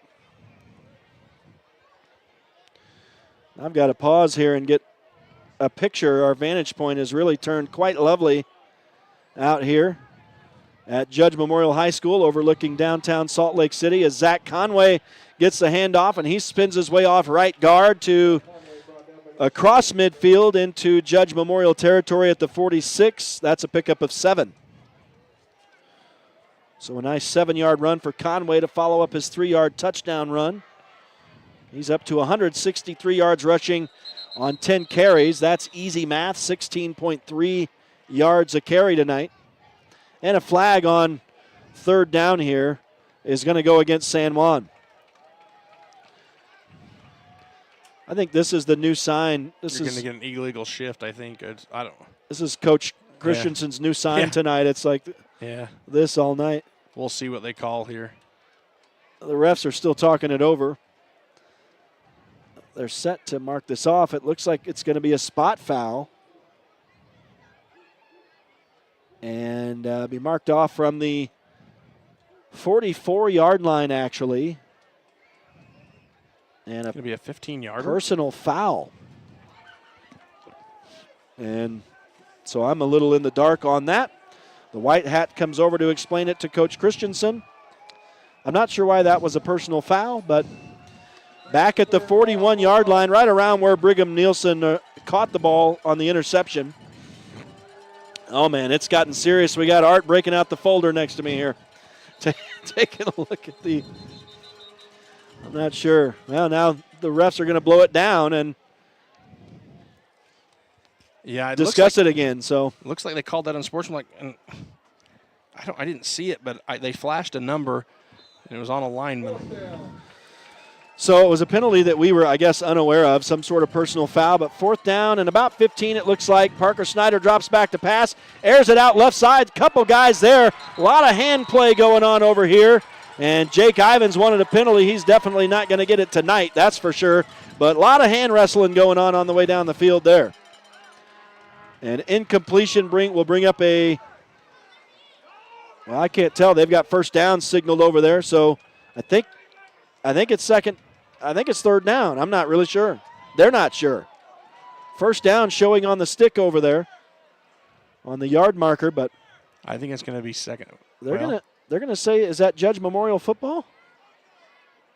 I am lost. Absolutely lost. Was that a 4th down play? Goodness. Incompletion, I guess, was a turnover on downs. Wow. So the personal foul must have been a loss of down, and that must have been the 4th down play. I have definitely seen it all here tonight in this first half with this crew out here. It is a different place up here, isn't it? It's a different world up here. Here is Gutierrez throwing it way over his intended receiver on the left side. In fact, he had a different idea about the pattern on that play from Thompson. Thompson was nowhere near that football. Yeah, Thompson ran a post, and Gutierrez threw a flag route. Yeah. And those two are about 30 yards apart. So it's a pretty ball, but nobody was there. Hard to make that reception.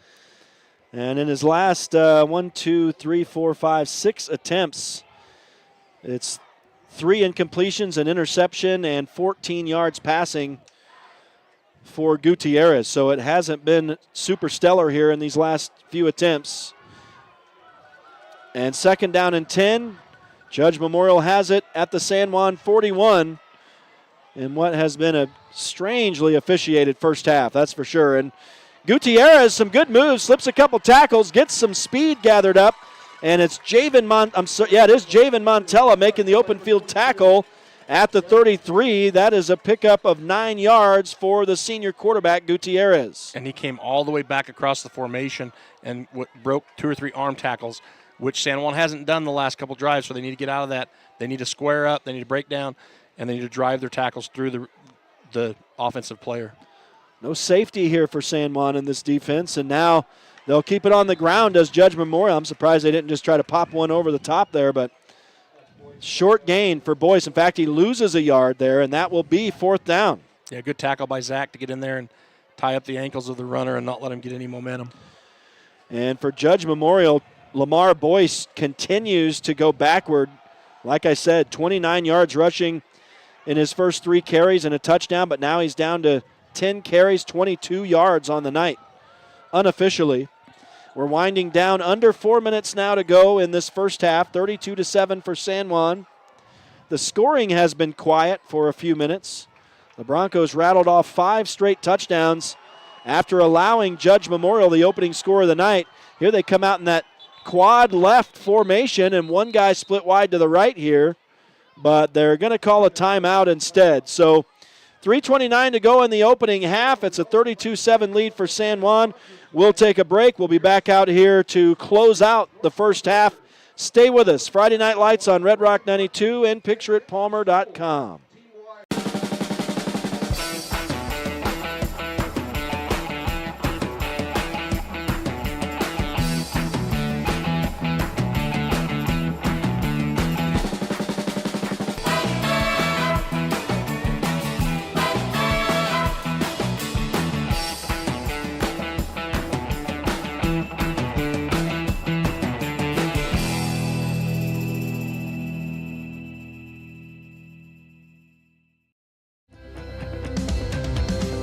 Here at Utah Naval Health System, our mission statement is we exist to improve your quality of life through comprehensive, self-empowered, culturally sensitive, and amazing customer service.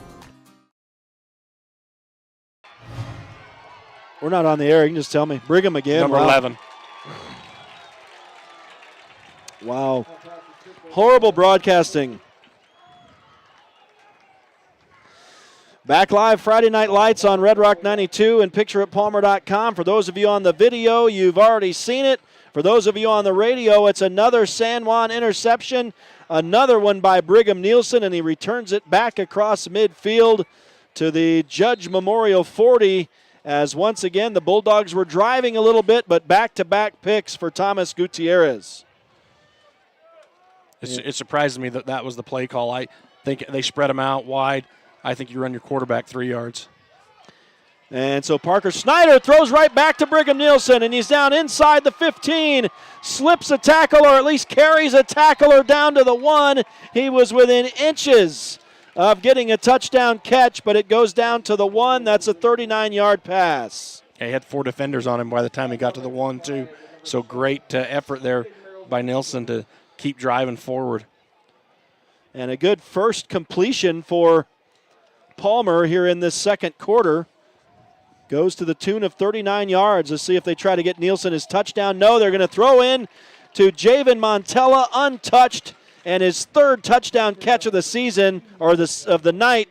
He did not have to work nearly as hard for that one, Art, as he has his previous 2. That's the easiest catch he's made all night. You're right. It was just a little quick slant. No one was on him. He's, 4 or 5 yards each side of him's open, and it's just a nice little pitch and catch warm-up toss for Parker. Man, Montella has been in fuego tonight. It was a 1-yard touchdown catch. Again, his 3rd of the night. And 2 points good. Ivan's on that little wide receiver pitch in front. Quarterback goes to the left. Wide receiver comes in the middle. Just a little flip toss and right up behind that big center and gets the 2 points. So the Broncos execute on the 2-point try. It's now 40-7. So San Juan up by 33, a couple yards shy of earning a running clock in the second half. But, boy, it looked like this thing was going to be interesting early on, but the Broncos have really just unleashed the beast here since Judge scored the opening touchdown. It's been 40 unanswered points for the Broncos.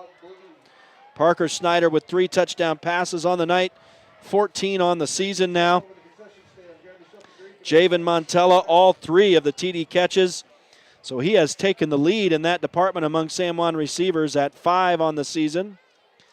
And yardage-wise, just estimating, he doesn't have a ton of yardage. Well, actually, I must have missed. He actually made I guess maybe it was just that 18-yard catch that was so big when he went up and high-pointed that. So not a huge amount of yardage, but he's done a lot of damage on the scoreboard tonight. A 9, a 7, and now a 1-yard touchdown catch for the Bronco Junior. Kick is returnable for Judge Memorial, but what a pop in here in the open field. That was some smash mouth football on the return. As who is that coming out of the pack? Is that 20? Is that Trace? 23. No, 23. Josiah LaPalmer. LaPalmer laid the LaWood to that returner. That's for sure. That was a stick. Oh, that was a beautiful hit. Yeah. Beautiful. That's exactly what you draw it up in practice. That's how you practice tackling, and he went out there and executed. That was John Herrera Mana. I just love saying the name, but we may not see him for a couple plays. I think that may be him trotting over on the sideline right now. Here's quads left again for Judge Memorial, although they're a little bit separated. 1 man wide to the right, empty set for Gutierrez, and he runs toward the quads, but the Broncos are all over it. I'm not sure what that was designed to do other than maybe send the secondary out in coverage, but, boy, it never opened up over there for Judge. I want to say they were working on a reverse right here. Watch this replay. For those of you, watching, you're not going to see this, but we have the benefit of it. And it looked, no, maybe not. It looked like 3 was coming back, but he was just blocking. So just trying to block. I don't know. Yeah, it may have been a miscue, may have been a blown-up play, but weird design play for sure. You go quads left, empty backfield. And I understand you're down 40-7 now, you're Judge, so you want a big play to get back in this game. But what happens, coaches get a little, they get a little too fancy, and they go away from what got them the 7 points on the board, and now they're going empty set. They're trying to get the ball, move it downfield. You've been picked off. You've had some bad things happen. Run the ball. Number 3 was doing a phenomenal job. Now, you're not going to get scored. You're not going to put the points on the board quickly, but right now, me and you've talked about this plenty of times, teams that play San Juan, it's the philosophy should be keep the ball on the field on your offense, run the ball, and don't let their offense on the field, because you see what happens when they get on the field, and they're just too dynamic. But, obviously Judge wants to get back on the scoreboard quick here before half. Yeah, a little bit of panic, and you can't succeed when you're panicking. And it just was so calm for them in that first drive, and obviously it was a bit of a surprise for San Juan and a little slow off the bus. But, yeah, bread and butter, like you said, Art. As they'll pass again, but behind the receiver. A good effort over here on the near side, but Gutierrez under pressure, throwing behind his intended man here, Thompson. So an incompletion, and it's been an uphill battle here for Gutierrez in this second quarter. That is a hard pass to make in the college level, at the pro level. Anytime you're coming back across your body as a quarterback, throwing against your dominant arm, and you have to swivel your hips to get set, and he just doesn't get all the way around with his hips, so that brings his shoulders out of placement, which puts the ball out of where he wants it to be. It's a hard pass. It's extremely hard. There's, only a 10% of college quarterbacks can make that throw half the time. So it brings up a big 3rd down and 13 here for Judge, and they do the handoff to the wide receiver on the wide receiver around, and that is not going to get much. Maybe those 3 yards back to the original line of scrimmage, but that's going to be it, and that's where Henry Thompson has gotten his rushing stats right there. So I'll move him down into the running back spot. He's got a couple catches, but he has run the ball a couple times. And Jake Ivins on that play, he able to fight off the blocker, which, he's got good position, and Jake's able to fight through that block to make that tackle on that end around for that wide receiver. And then Coach Christian takes a timeout here with 2:35 left. You don't think it's important for them to score points to get their offense going and to keep, that mentality of, hey, we're tough, we're going to go out, there's some points on the board. He wants to put another 6 on the board, and I don't blame him for that. You've come out, you were a little lackluster in the first little bit. You want your team to get that mojo back. You want your team to get that energy that they consistently have. And as a head coach, I don't think there's anyone better at doing that for his team. He is excitable. He gets on those kids' level. He works with them. And, man, he like he said in an interview with one of these podcasts, he's a player coach, and I believe it. Those kids would run through a wall for him. Well, the Broncos are going to force another punt with that stop.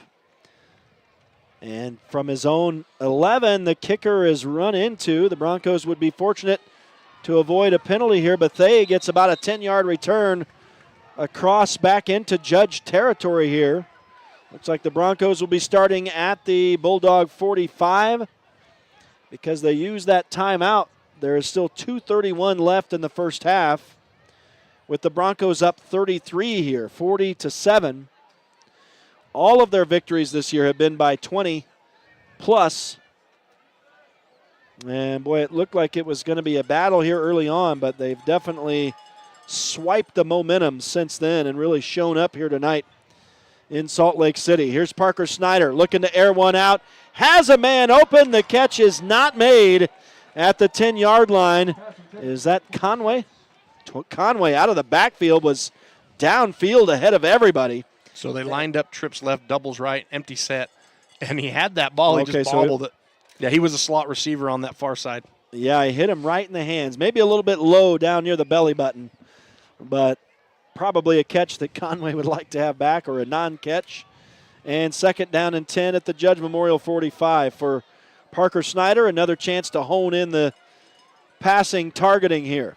And he throws to the same area of the field, and this time overthrown over the head of Bethea. It was kind of a average ball in between a couple receivers over there. The other man in the area for San Juan, Tyler Pearson, but back-to-back incompletions for Snyder. Yeah, that was one of those 5-step drops, probably took a 3-step. 1, 2, only a 2-step drop, and sometimes you got to take a little, it's a huge difference between a 3-step and a 5-step, depending on to let your receiver get downfield further and run into that ball.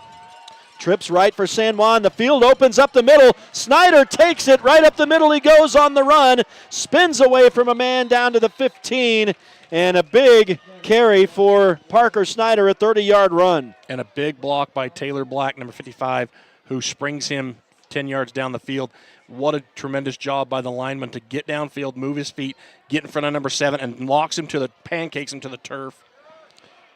Good teamwork by San Juan, and they're in business. In the red zone again. Parker Snyder throws back, sets up the screen, and Zach Conway is going to saunter into the end zone untouched, along with the 4 blockers he had with him. Nobody challenged. The entire Judge defense went student body left, and the play went student body right, and they were out of the play. It was a perfectly designed and executed screen over here to the left side, and that's what happens when you get Parker, who he runs the ball so effectively. You get him out there, the defense is going to collapse on him, and you just sneak Zach in behind those big linemen, and he's able to come back across and complete that screen pass. My goodness, that was impressive. And Everett Nielsen adds the extra point, so he's now 3 of 5 on the night. Decent night for Nielsen. Makes it 47-7, so after allowing the first touchdown, it's 47 straight for San Juan and a 40-point lead. They get the ball back with 2:34 on the clock. Was that what it was? So 31. 30 seconds to score. Yeah, that's pretty typical.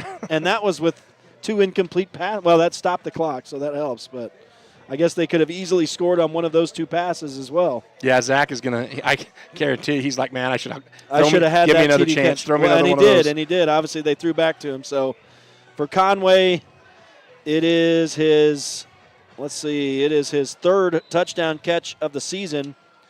Snyder up to 15 passes for touchdowns on the year now. And the Broncos just rolling along here tonight after looking like it was going to be close earlier. And just swarm the returner here for Judge Memorial.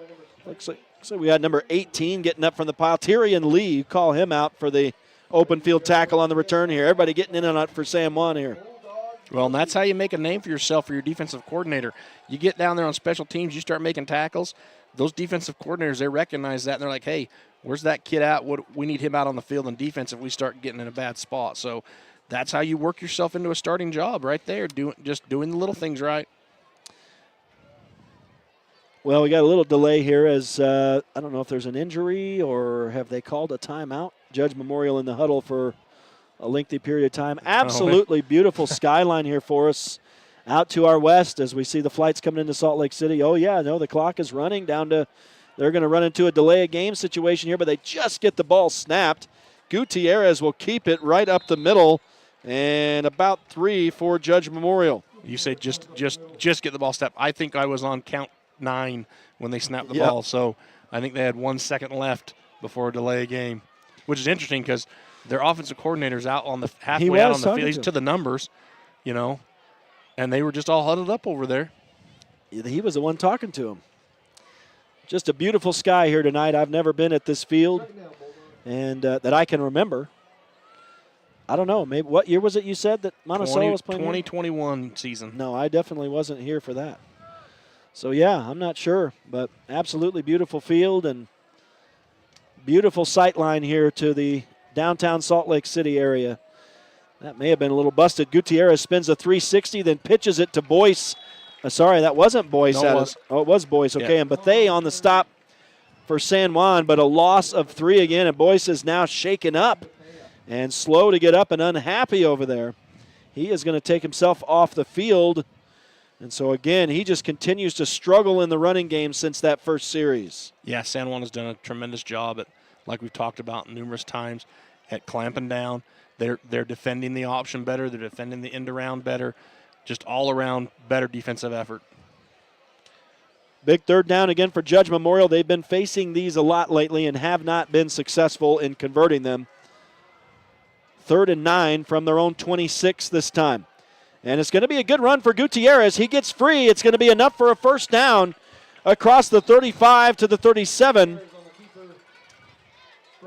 And so that is a pickup of 5, 10, 12 yards for Judge Memorial in their first movement of the chains in a while here. So at their own 37, Judge Memorial 1st and 10 after the 12-yard run from Gutierrez. He'll drop back to throw this time, and on his back foot throws into coverage. It's going to be caught down around midfield, and with forward progress should be at midfield for a first down. We'll see where they spot it. The ref is all the way back to where the man was tackled. How does that work? I thought that when you have forward progress, the ball's caught, but actually it doesn't matter. The half comes to a close. Judge Memorial unable to stop the clock and unable to run another play. I think it was a 12-yard catch. That's the way I'll mark it. Yeah, he definitely caught. He was definitely, when he caught that ball, a yard and a half in front of the first down marker, but the official spotted it where he made where the tackle was made. He should have gotten forward progression, but like you said, mute point because the half is over. So thankfully for the official crew, I think these guys have been ready to get out of here since the first minute of this game. My goodness, did you see who caught that ball? We'd need another replay. I think was it 1 or 12, or I'm not sure. I could give it to Thompson maybe, and that'll pad his stats. But anyway, Pitcher Palmer's going to give you your wish. He's going to give me my wish. I know it. Harry Potter over there. Can see that finger coming out there to move it back. We'll see who caught that ball. We'll get that stat for you, but that's for Judge Memorial. Obviously, it's halftime, 47-7 the score in favor of San Juan. After allowing the opening touchdown of the night, they storm back to score 47 straight and take a big lead into halftime here in Salt Lake City. Stay with us. We'll be back with some halftime stats. It is Friday Night Lights on Red Rock 92 and pictureitpalmer.com. I am Misty Cly. Traditions and family are very important in our Navajo culture. Think about the following ideas to help you bond with your children. Eat dinner together, help your kids, choose friends wisely, keep in touch with your kids, listen and be supportive. Working with one another in our community to strengthen families is vital to our youth, succeeding and becoming strong, healthy, and resilient. Together, let's do this. Hello, my name is Willis Begay. Parents are the #1 reason that kids don't drink. Studies have shown the following strategies to be important in reducing the risk of underage drinking and the negative impact on the developing brain. 1, bonding. Stay close to your kids. 2, boundaries. Set clear rules. And 3, monitoring. Know where your kids are, who they are with, and what they are doing, and when they will be home. Together we can make a difference in San Juan County homes. Let's do this. With a changing economy and advancing technology, it's time that marketing and selling of real estate in San Juan County catches up. Four Corners Homes and Property Management is changing the game. Every Four Corners Homes listing includes 3D mapping and virtual tours, professional photos, a digital and global 21st century footprint, and marketing exposure that makes it easy for buyers to find and identify what makes your listing unique. Marketing and exposure sells real estate, and if you want the best, you need Four Corners Homes on your team. Find us at fourcornershomes.net or call 801-404-0058. In 1957, Lyle and Clea Johnson founded Lyle Northern Electric. What began as a small business in their family home has grown into the prominent local company it is today, a third-generation owned and operated company. Lyle Northern Electric is honored to have served the people of San Juan County for the past 65 years and is a proud supporter of high school sports.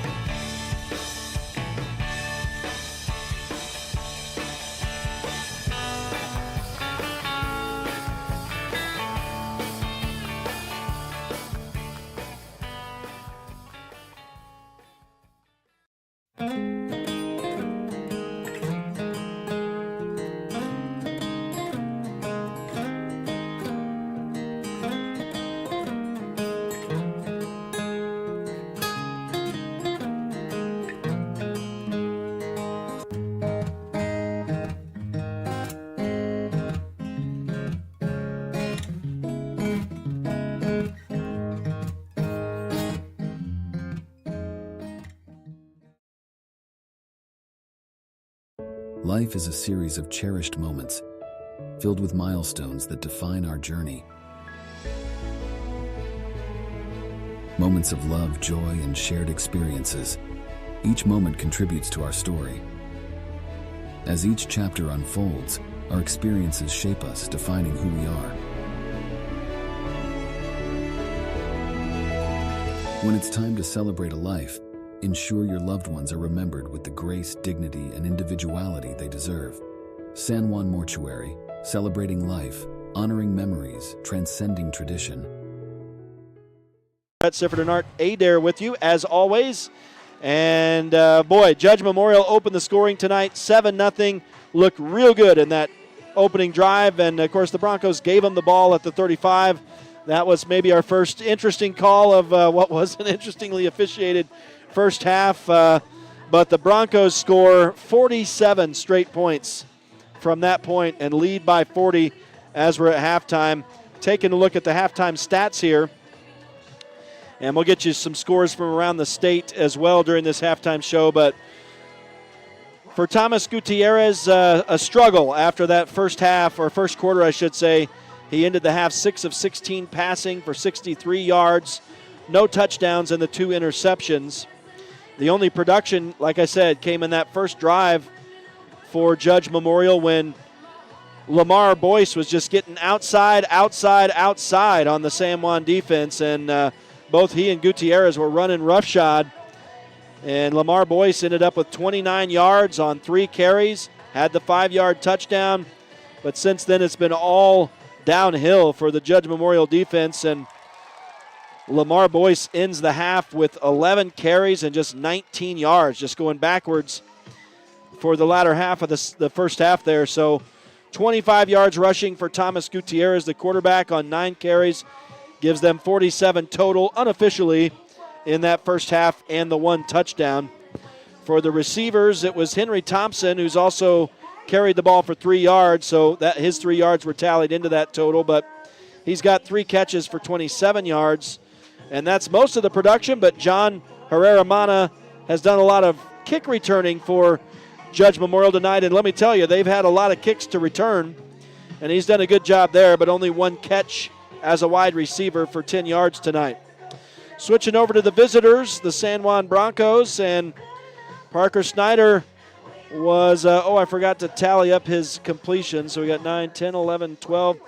Not super amazing completion-wise. He's 12 of 19, but 162 yards in that first half and 4 touchdown passes. So, again, this is all unofficial, but the best that we could do while we're here live. And running game for San Juan, 254 yards and 2 touchdowns.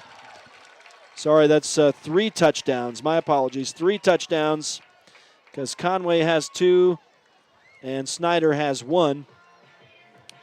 So 254 yards, 3 touchdowns in the running game for San Juan. Zach Conway, impressive in that first half. 10 catches, 10 runs, 163 yards. And Parker Snyder, 91 yards on 5 carries.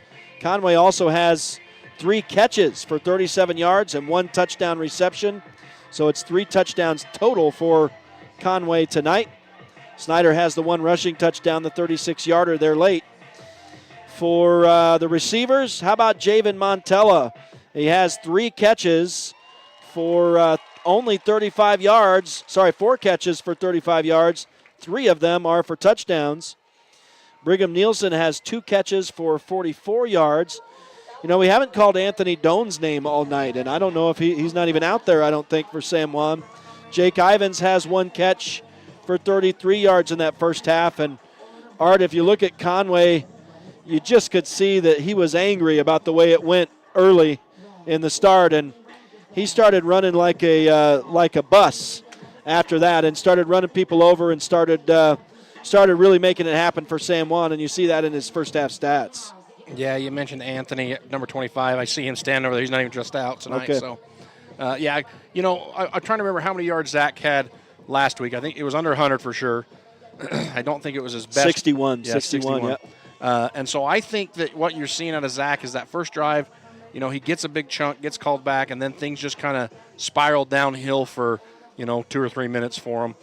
Last week he didn't have a very good running game, and I think, he's just one of those guys that he's so resilient, and he wants to help his team, and he wants to do so good. and he prides himself on getting over that 100-yard mark every game. I think that's what you're seeing out of Zach, is he just, because he has lowered the blow on some tacklers, he's run over some guys, he has made some good moves, and I think that's just his personality. He knows how good he is. Sometimes, bad things happen, and like the game starter you mentioned, not every game's going to go perfect. It's not going to go how the game plan you draw it up. Like you said earlier, that's why we play the game.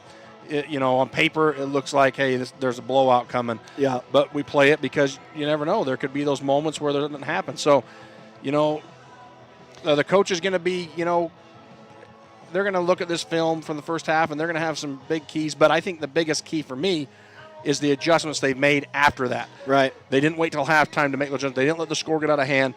They got down 7-0.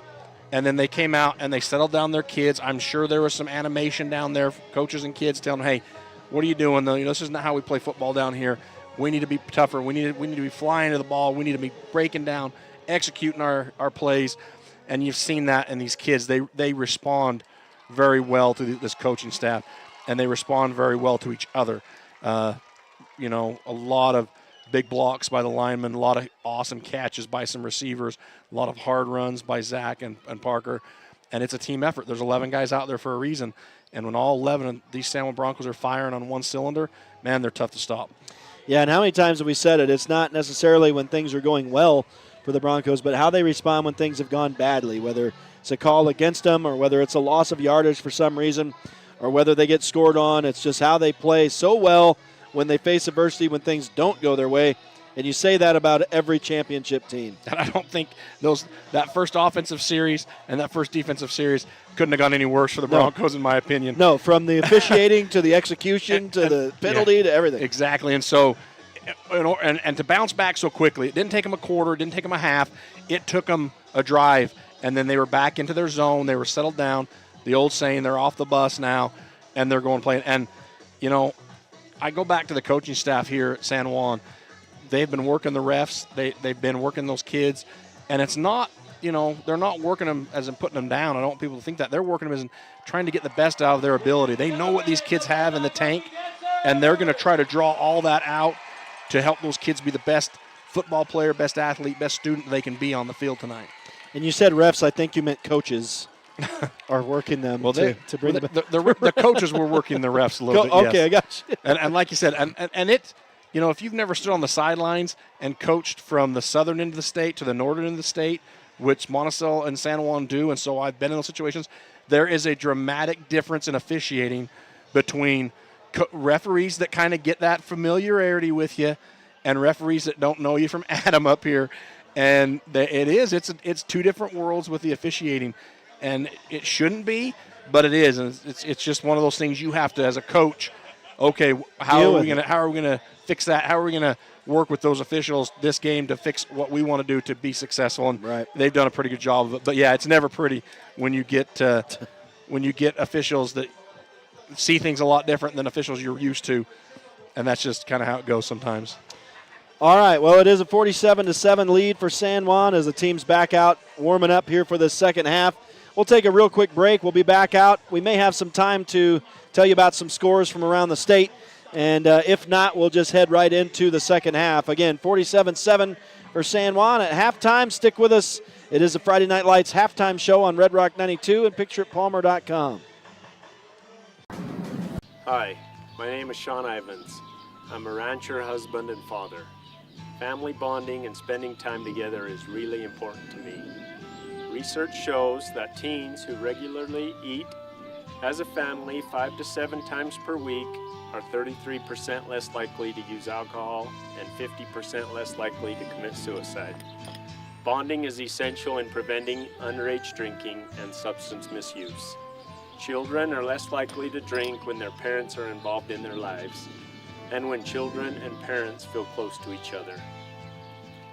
Take time daily to talk with your kids about their interests and activities and maintain at least a 4-to-1 ratio of positive comments to negative ones. I love calling San Juan County home. It is vital that we work together as families and communities to make this a safe and healthy place for our youth to live. Together, let's do this.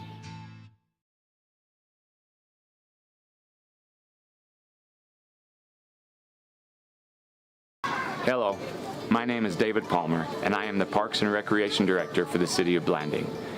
Hi, my name is Sylvia Stubbs. As a recently elected San Juan County Commissioner, We are so excited to collaborate with SJC-PAC Coalition and San Juan Counseling to bring parents-empowered messaging to our beautiful Wellness Center pool area. Parents Empowered is a Utah campaign designed to help parents understand the power they have in reducing the risk of underage drinking. Survey data tells us that youth perception of risk in San Juan County in all grades went from 83.6% in 2019 to 68.3% in 2021. This means our kids don't understand the damage that alcohol and other drugs can cause on their developing brains. Did you know that Utah teens reported that parental disapproval is the #1 reason they choose not to drink? Never assume your children know what your rules, expectations, and attitudes are. Write them down and discuss them with your kids so they understand the reasons behind them. Bonding is essential to preventing underage drinking. Children are less likely to drink when the parents are involved in their lives and when children and the parents feel close to one another. Together, we can help build a stronger San Juan County. Let's do this! Summit Academy is up on Delta 16-13. Providence Hall up on South Sevier 20-0. North Sevier beating Grand 13-6. Wow. South Summit up on Ogden 17-0. Emory up on Carbon 26-10. Little rivalry there, Emory and Carbon. And then ALA, who is losing to Ben Lomond 6-34. And then you go to 1A, and surprisingly to me, Gunnison Valley up 29-12 on Parowan. Both teams kind of in the that bottom echelon of the 1A, but Beaver up 28-0 over Millard, bouncing back after last week's loss to Duchesne, who is up 16-12 over Enterprise. So Duchesne in the 1A, if they get that win, should cement their #1 seed where they're at. And interesting enough, Kanab losing 7-28 to Richfield. Wow, some straight. Well, yeah, Richfield looking to move to 5-0 on the year. Well, we're set to go here in the second half, and the Broncos are kicking away again. I think this is going to be how many touchdowns? I think we've got 7. So 7 touchdowns for San Juan. So this will be their 8th kickoff of the night.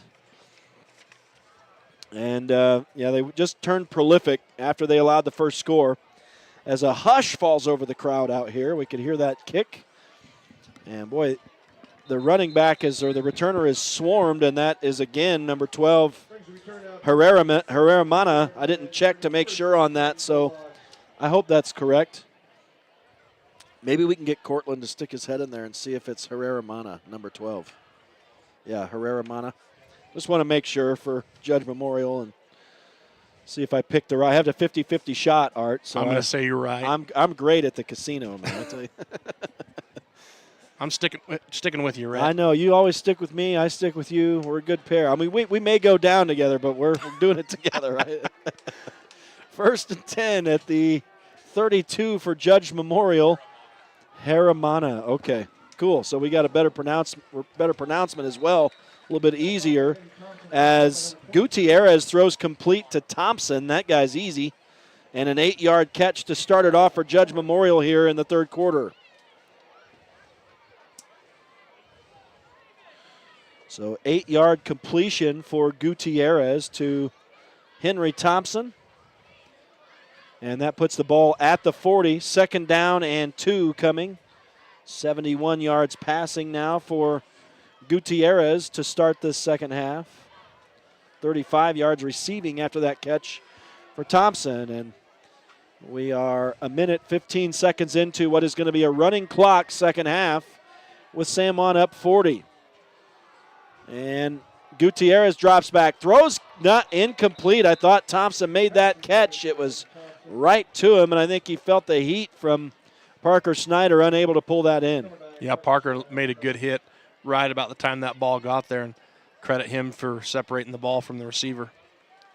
So the clock does not stop since it's a running clock situation, though it was an incompletion. 3rd down and 2 now for Judge Memorial at their own 40.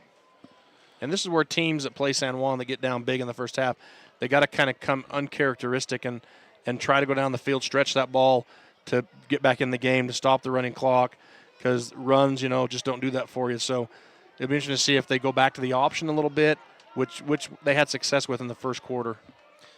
Kind of a tight formation here for Judge Memorial. No flag. I think you thought maybe there should have been a illegal formation. Or I swear that receiver on that far side was moving at the snap forward from his stance. Well, the play resulted in an incompletion. They allowed it to be run. So the incompletion will bring up a 4th down and 2. I would say if you're Judge, would you just start rolling the dice right here? But they're going to come out in a punt formation. Yeah, they had 2 receivers moving at the same time on the replay. That should have been a false start. But they let it go. The incompletion actually hurts Judge, and they'll have to punt it away. Ooh, they nearly got it blocked again. That was really close. This punter barely getting him away. But Bethea wants to return this. He goes over to the sideline to scoop it off the turf, and he's going to get about 5 yards, and he battled for those 5 yards over here on the near sideline. He is not one to just let that roll to a stop and call it good right there. So San Juan is going to start at their own 31. We'll probably see the first string offense on this first series and then maybe start to see some underclassmen out here to close it out. Snyder does indeed come back onto the field. And so he will quarterback the offense. Zach Conway to his left. It's the usual suspects out there. 2 wide split to the right and 1 to the left, and the man to the left is going to get it. Brigham Nielsen, he's got the speed, and he slips a tackle, then stiff arms another man and gets thrown out of bounds from the sideline. No penalty flag comes in. A big gain down to the 35. They're letting him play out here. That was a horse collar. He had squared up between the shoulder blades up atop the jersey. Now he didn't bring him down solely with it, but he had it there. That should have been a horse collar added on.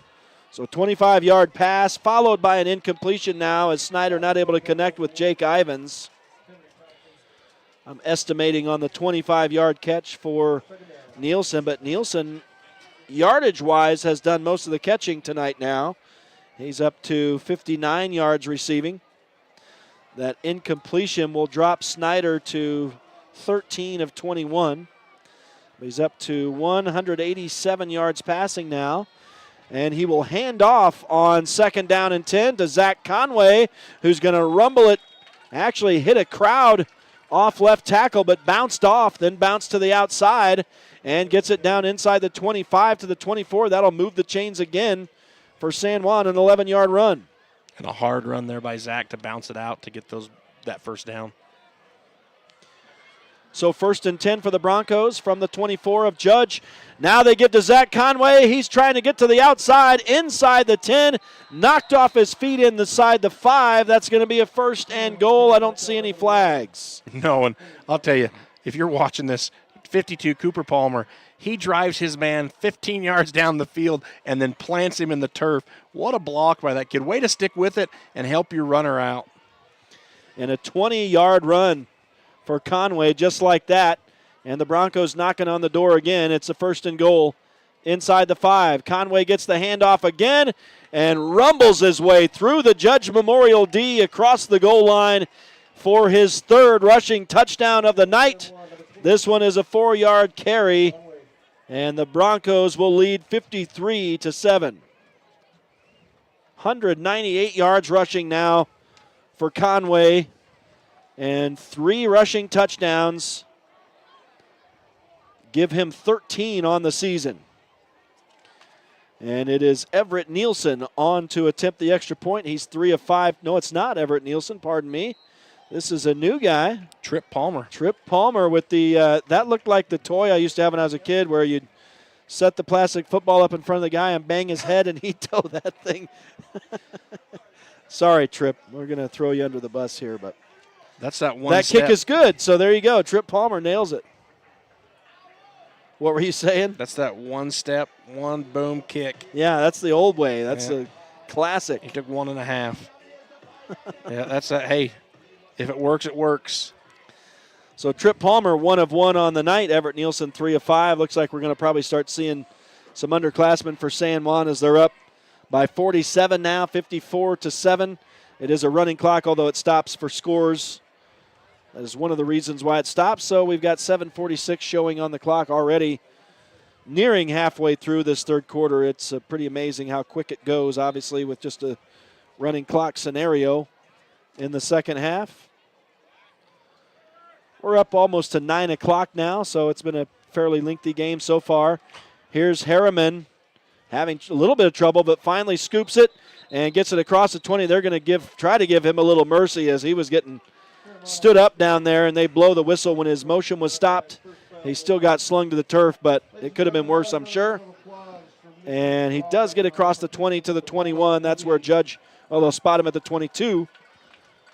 Number 18, Lee, again on the tackle. He's doing a tremendous job out there on special teams, getting down the field quickly, breaking down, and it doesn't hurt when the returner muffs the ball and fumbles around the turf and gives you time to square him up. Yep. So 1st and 10 for Judge Memorial, starting at their own 22 with 7:08 left in this third quarter. There's a nice pitch and catch, and Thompson breaks a tackle, and he's going to be slung out of bounds right at the yard to gain, or the line to gain. So it looks like that's going to be a 10-yard pass and a first down for Judge Memorial. Yeah, and just a good little spin move there after making the catch and getting the defender on his heels, able to get the extra yards he needs, knows where the sticks are, is able to get there. And Thompson has been the man tonight for Judge Memorial, 45 yards catching on 5 receptions for him now, 81 yards passing for Gutierrez, who's now 8 of 20. He throws complete into the flat over here. It's not going to be a lot of yardage, maybe 4. Good hit by Jake Ivins as one of his men was down on the leg of this receiver. Is that number 6 for Judge Memorial? Looks like it. Either that or his 8 is squished up. It's number 6. We got Bronco down here cramping up. So there is a Bronco player who's not able to get up under his own power as of yet.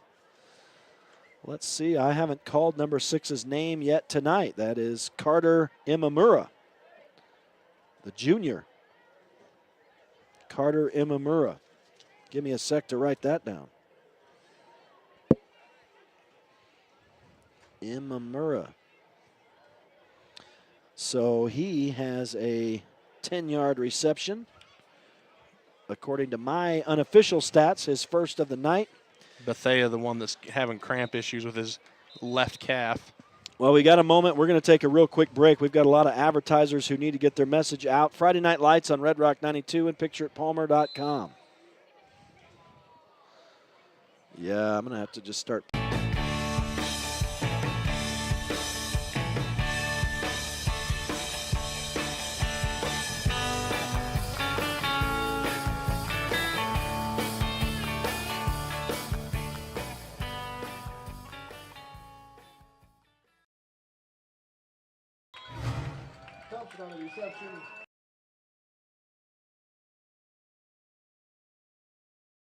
Back live to Judge Memorial High School. Friday Night Lights on Red Rock 92 and pictureitpalmer.com as Gutierrez completes a good pass out near midfield here that's going to move the chains for the Bulldogs. 1st and 10 at their own 49. Yeah, Josiah LaPalmer for San Juan makes the tackle, but almost has to take his jersey halfway off to make the tackle. So good job of just holding on and not letting him get extra yards. And I'm just going to estimate that was around a 10-yard pass, I think. I didn't see who caught it either, so I'll have to figure that out. It probably was number 12, Haramana. And now a flag comes in, and no surprise on that as the two players going for the ball. Little incidental contact over there, and that receiver flops down to the turf. That'll get the flag almost every time. So that'll be a pass interference on San Juan.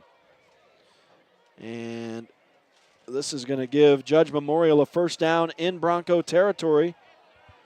I think it's going to come down around the 35-yard line. Looks like they'll be at the 36. Nope, 35. So that's a 16-yard penalty. Am I right? Should be a 15-yard penalty. I know, but it's a 16-yard penalty. I just saw him mark it off. He has big feet. Love it. Love it. 5:12 to go in this third quarter, 54-7.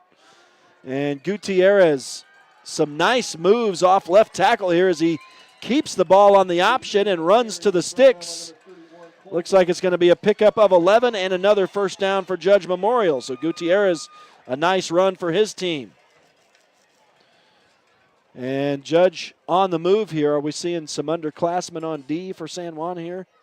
I'm not seeing any out there. Maybe on the line. We've got 62, 50, 42.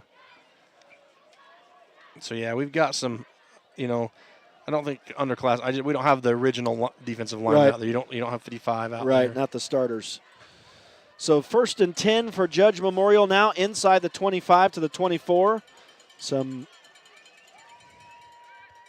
additional Broncos getting some action here in this game with a big 47-point lead as Judge will hand to Boyce. And boy, since that first quarter early, he just hasn't had the pop he had, and they send him up the middle here. And Art, that really wasn't necessarily the success of his game. It was getting to the outside, and it just almost seems like either he or the offensive coordinator has just been shell-shocked since that first quarter. Yeah, his speed was definitely, and his shiftiness outside, able to make a move and get out around that edge was definitely what helped him in that first quarter and in some of his longer plays. And, yeah, I don't know why they went away from it, but San Juan has done a tremendous job at plugging up the middle. And it looks like Justice Black is out there now, number 10, so it's good to see him back in action. On the end. And, yeah, I was going to say, as Gutierrez throws complete to Thompson on the far side, inside the 20, clock will run. That is going to be a pickup of 6 yards.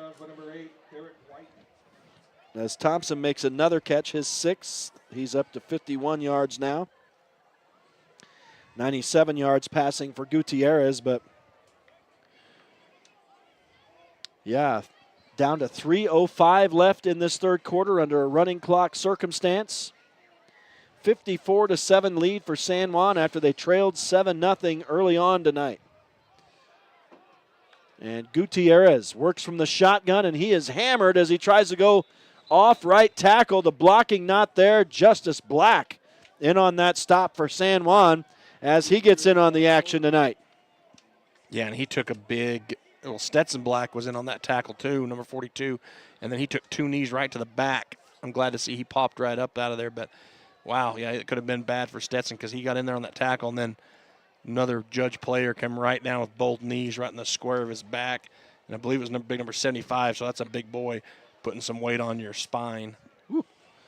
I was going to say on that previous play when Lamar Boyce ran for 2 yards up the middle, that was his first positive yardage on a run in 7 attempts, going back to early in the second quarter. So really, if you're Judge, you want to get him to the outside and try to get him some action out there.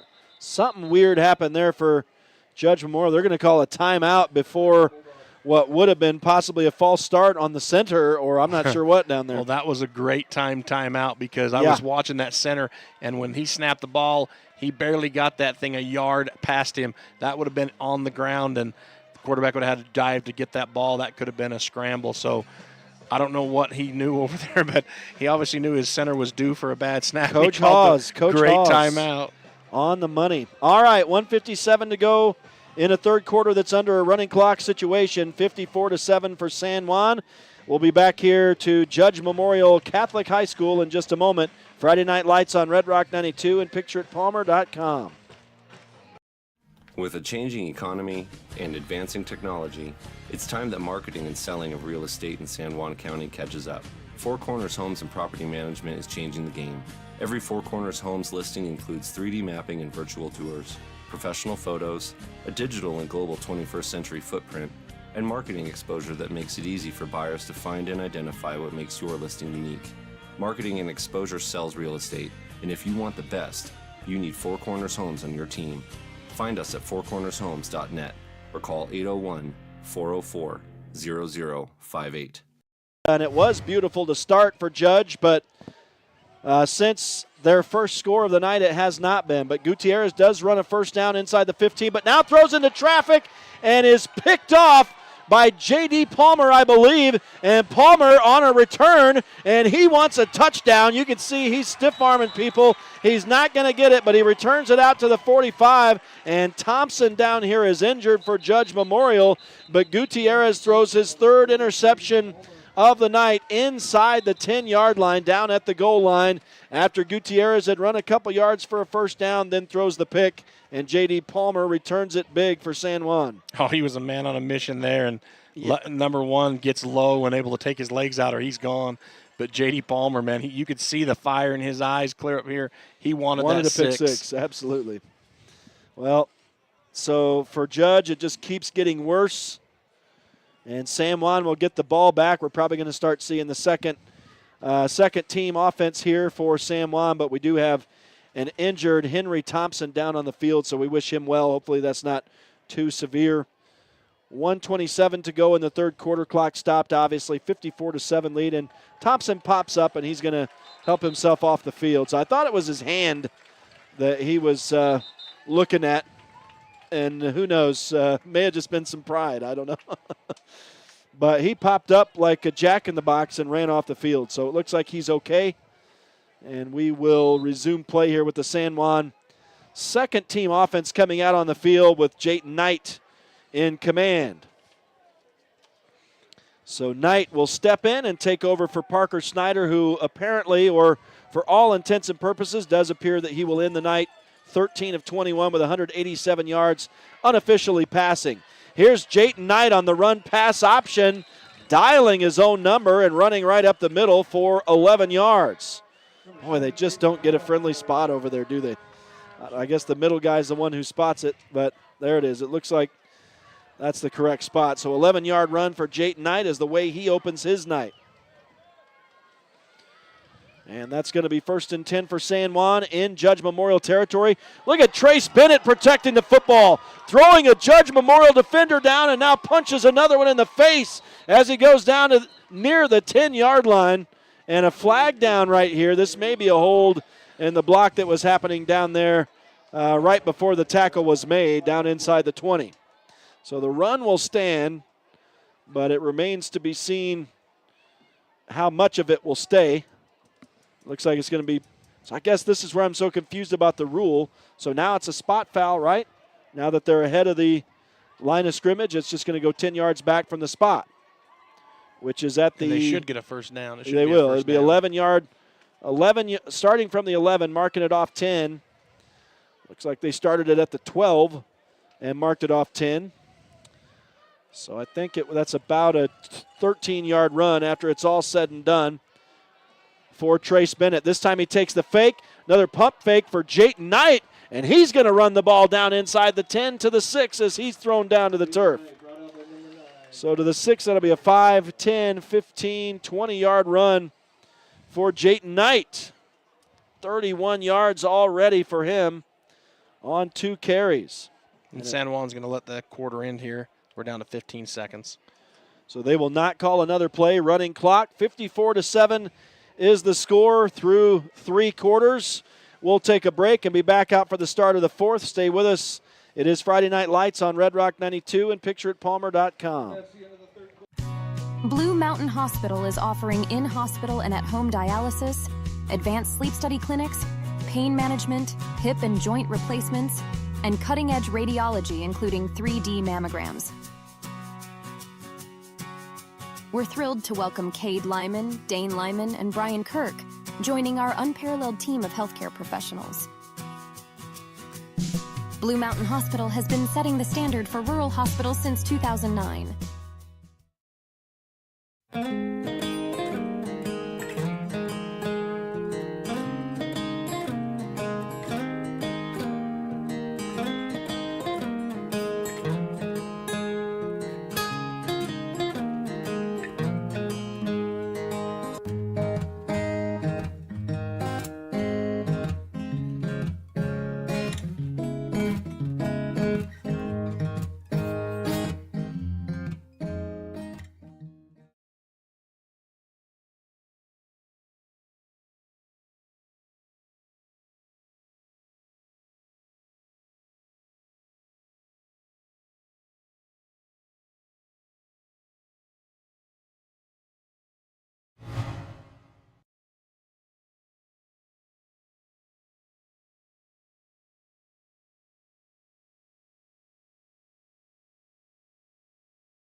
Senior.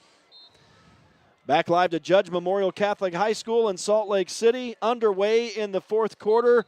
And Trace Bennett rumbles into the end zone from 7 yards out for his first touchdown run of the night. And just talking before they went too quick for us, still in commercial, obviously. And what a run for Bennett. What a series for him. He was just slinging Judge Memorial defenders down, not even really using his shoulders. They weren't getting to his shoulders. He was using his hand and stiff-arming, punching people in the face, and just motoring downfield that whole drive. Well, here's a senior that, you know, because of the situation at running back with Zach, and he doesn't get a lot of reps there. And so when he gets in, he plays a lot of defense. He's one of the leading tacklers. He's a stud out there on defense. But because you're playing behind Zach and Parker, and, you know, in that offensive set, your time is limited to kind of, you know, this cleanup time. And so kudos to him for putting the effort to get out there and get 6 on the board, to get a touchdown, to show that he's a good running back. You know, it's just unfortunate for that kid that he's stuck behind Zach, but he's a heck of a running back in his own right. He was angry. The whole time he was out there, he was angry. I would have hated to have been a Judge defender for that whole series, knowing that kid was running at me. And guess what? That is his first rushing touchdown of the season as well. So congratulations, Trace Bennett. So solid on defense for San Juan, and now gets a chance to be in the stat sheet offensively. I don't know. I thought he had more carries, but he's got 2 here tonight for 20 yards, according to Max Preps. Only had 3 carries for 13 yards coming in, so he's already more than doubled that now and added the first TD of the season for him. Yeah, they bring him in. Kudos to that senior. They bring him in some of their pro set formations, but typically he's used to that blocker, that decoy. And so, yeah, when he gets an opportunity like he just did, it pays off for him to work hard. And that makes the score 61-7 as the Broncos kick it off, and it's actually going to roll into the corner of the end zone just inside the pylon. They thought it might go out of bounds, but a nice kick here for the Broncos. And with 11:10 to go, Judge Memorial will start on their own 20. Friday Night Lights tonight from Salt Lake City, brought to you in part by San Juan Pharmacy, Canyonlands Tire, Diamond Propane, Knowles Home Furnishings, Red's Ace Hardware, Southeastern Utah 7-Eleven stores, Blue Mountain Hospital, Primary Residential Mortgage, and Monson's Quality Meat Processing. As the clock continues to run under a running clock situation, down to under 11 minutes to go now in this game of virtually real time. George McNaughton, number 19, getting out there on the field. Peyton Shumway, number 60. Some kids getting out there, getting a chance to get in this varsity game.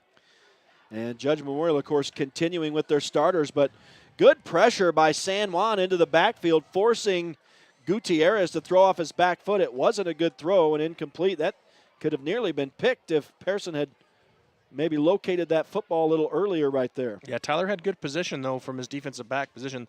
I mean, if that ball would have been thrown on, that's a 50-50 ball in my mind. But he had good position. He was with his wide receiver, so, you know, good pressure creates good pressure, good coverage. Creates better coverage. Yeah. So 2nd down and 10 for Judge at their own 20. And down now to 10 minutes to go in this ball game, a 61-7 lead for San Juan. Gutierrez is going to just try to do it himself and takes a major hit over here on the sideline. Welcome to the second string defense, Thomas Gutierrez. Wrigley Lagilia, number 14, is the kid that squared him up, took that, and now we're going to get a flag, which is going to probably be an unsportsmanlike thrown that late. Yeah, and I think it's on Judge. They were just back in the red area back here, so somebody must have been saying something to the refs. And that's going to really hurt an already hurting Judge Memorial offense here that put him out to a 3rd and 1 on a pickup of 9 from Gutierrez. But I think maybe he was a little frustrated with taking a hit at the sideline, but that was nothing compared to some of the stuff the San Juan guys have faced on the sidelines tonight. It was definitely on number 2, Gutierrez, because he trots off to talk with his offensive coordinator over there. I'm sure he was frustrated about taking that hit, but that hurts his team. That's not what you want right there. 46 yards rushing for the senior, and so he will come back in now after taking some encouragement from his coach. And second down, they're going to replay second down. Second down, and it looks like 15 for Judge Memorial. So that hurt him a bit. So I guess that run actually doesn't count. So, and now the pass is stuffed in the backfield as number 19 for San Juan gets in there. George McNaughton, I thought, to get the mid up and block that pass. I think it was McNaughton. It was 19. We're going to get it. We're going to see it again. Our replay is way delayed now, so we'll see it here in a moment. Yep, right here. Yeah, gets that big mid up in the air and knocks that pass down. So third down and 15 now for Judge Memorial. I have to scribble out that run for Thomas Gutierrez that didn't count. So he took a hit for nothing. Didn't earn anything on that after it's all said and done. And third down and 15. He'll drop. Oh, no, it's not even Gutierrez anymore. This ball thrown in the dirt. So I guess maybe Gutierrez did not return maybe after that penalty. So this incompletion will go to number 4. So I think probably back-to-back incompletions on the new quarterback for Judge Memorial, and he is in the depth chart. I know he's played some time. Adrian Palmer. Adrian Palmer. So now a familiar name for San Juan fans at quarterback here. But Adrian Palmer for Judge Memorial. And he will drop. I'm sorry, it's actually going to be a punt formation here on fourth down, and a nice kick is going to take a Judge bounce across midfield. Beautifully done here as the Bulldogs will flip the field, punting from his own end zone, I think. That time was Marcus Herrera, the junior, who has ties to San Juan County, and he helps his team out right there, punting it from his own goal line out. Looks like probably going to end up being about a 60-yard punt or 57-yard punt. Pretty decent. And I don't think Gutierrez is coming back in the game. He's over here talking to two. Yeah, I bet not. Plain dress clothes kids. It look like they're having a conversation. I'm not even standing with his team, so I'm assuming he was told, hey, go cool off, and we're going to go with number 4. We're going to go with number 4. Well, and you don't want a kid that gets a little hyped and gets a little hot to go out and do something stupid because get another personal foul, you get kicked out of next week's game. So you got to keep him, calm down. You want to play him next week. So good call. And this is Jayton Knight still. A little bit of a miscue in the backfield, but J.D. Palmer gets the handoff, bounces off a man, spins off another, still breaking tackles, and fights his way down to the Judge 40-yard line. That is going to be a pickup of 15. I think he made the whole team miss. He probably ran through 11 guys. Impressive. We've seen some of the most impressive runs in the game here of late. And it's not like Judge has underclassmen. They don't have enough kids over there to swap out like San Juan does. These are varsity starters that these, seconds for San Juan are going against. And man, JD is just pounding through those kids. Well, just thinking about this team, obviously shooting for 3 straight championships this year, but boy, the future is bright for this Broncos squad. And a handoff here to number 2 for San Juan. And he's going to go all the way down into the end zone. Touchdown, Broncos. That one from 41 yards out. Neves. Yeah, Jagger Neves. I could only have jersey in my mind. I wanted to wait until I got the right name, but Jagger Neves is the man who runs it in for San Juan, and I didn't even have him on the depth chart for running backs, but number 2, Jagger Neves. Well, Jagger plays He would usually come in at quarterback. He plays quarterback on the JV squad, and so, getting him in the game, getting him some work. And a 41-yard touchdown run for the sophomore. I guess I did have him in the quarterback slot, so I could have used that, but here is a short kick that's not going to go the distance. May have been blocked. That was Parker. Was that Parker Snyder on the attempt? No, he was holding. He was. He was down there, but so I guess he's the only holder the team has. Yeah, holders are kind of hard to come by in high school football. So and usually it's your best hands guy, which is usually a quarterback or a receiver. So, wow, Jagger Neves, a 41-yard touchdown run, and that is going to be his second of the season as the Broncos continue to tack on here tonight. Clock is stopped with 7:11 remaining in the ball game, and now a 60-point lead for San Juan, 67-7. We'll take a quick break, And come back out to Judge Memorial High School. It's Friday Night Lights on Red Rock 92 and pictureitpalmer.com. Probably just one here. Here at Utah Navajo Health System, our mission statement is we exist to improve your quality of life through comprehensive, self-empowered, culturally sensitive, and amazing customer service.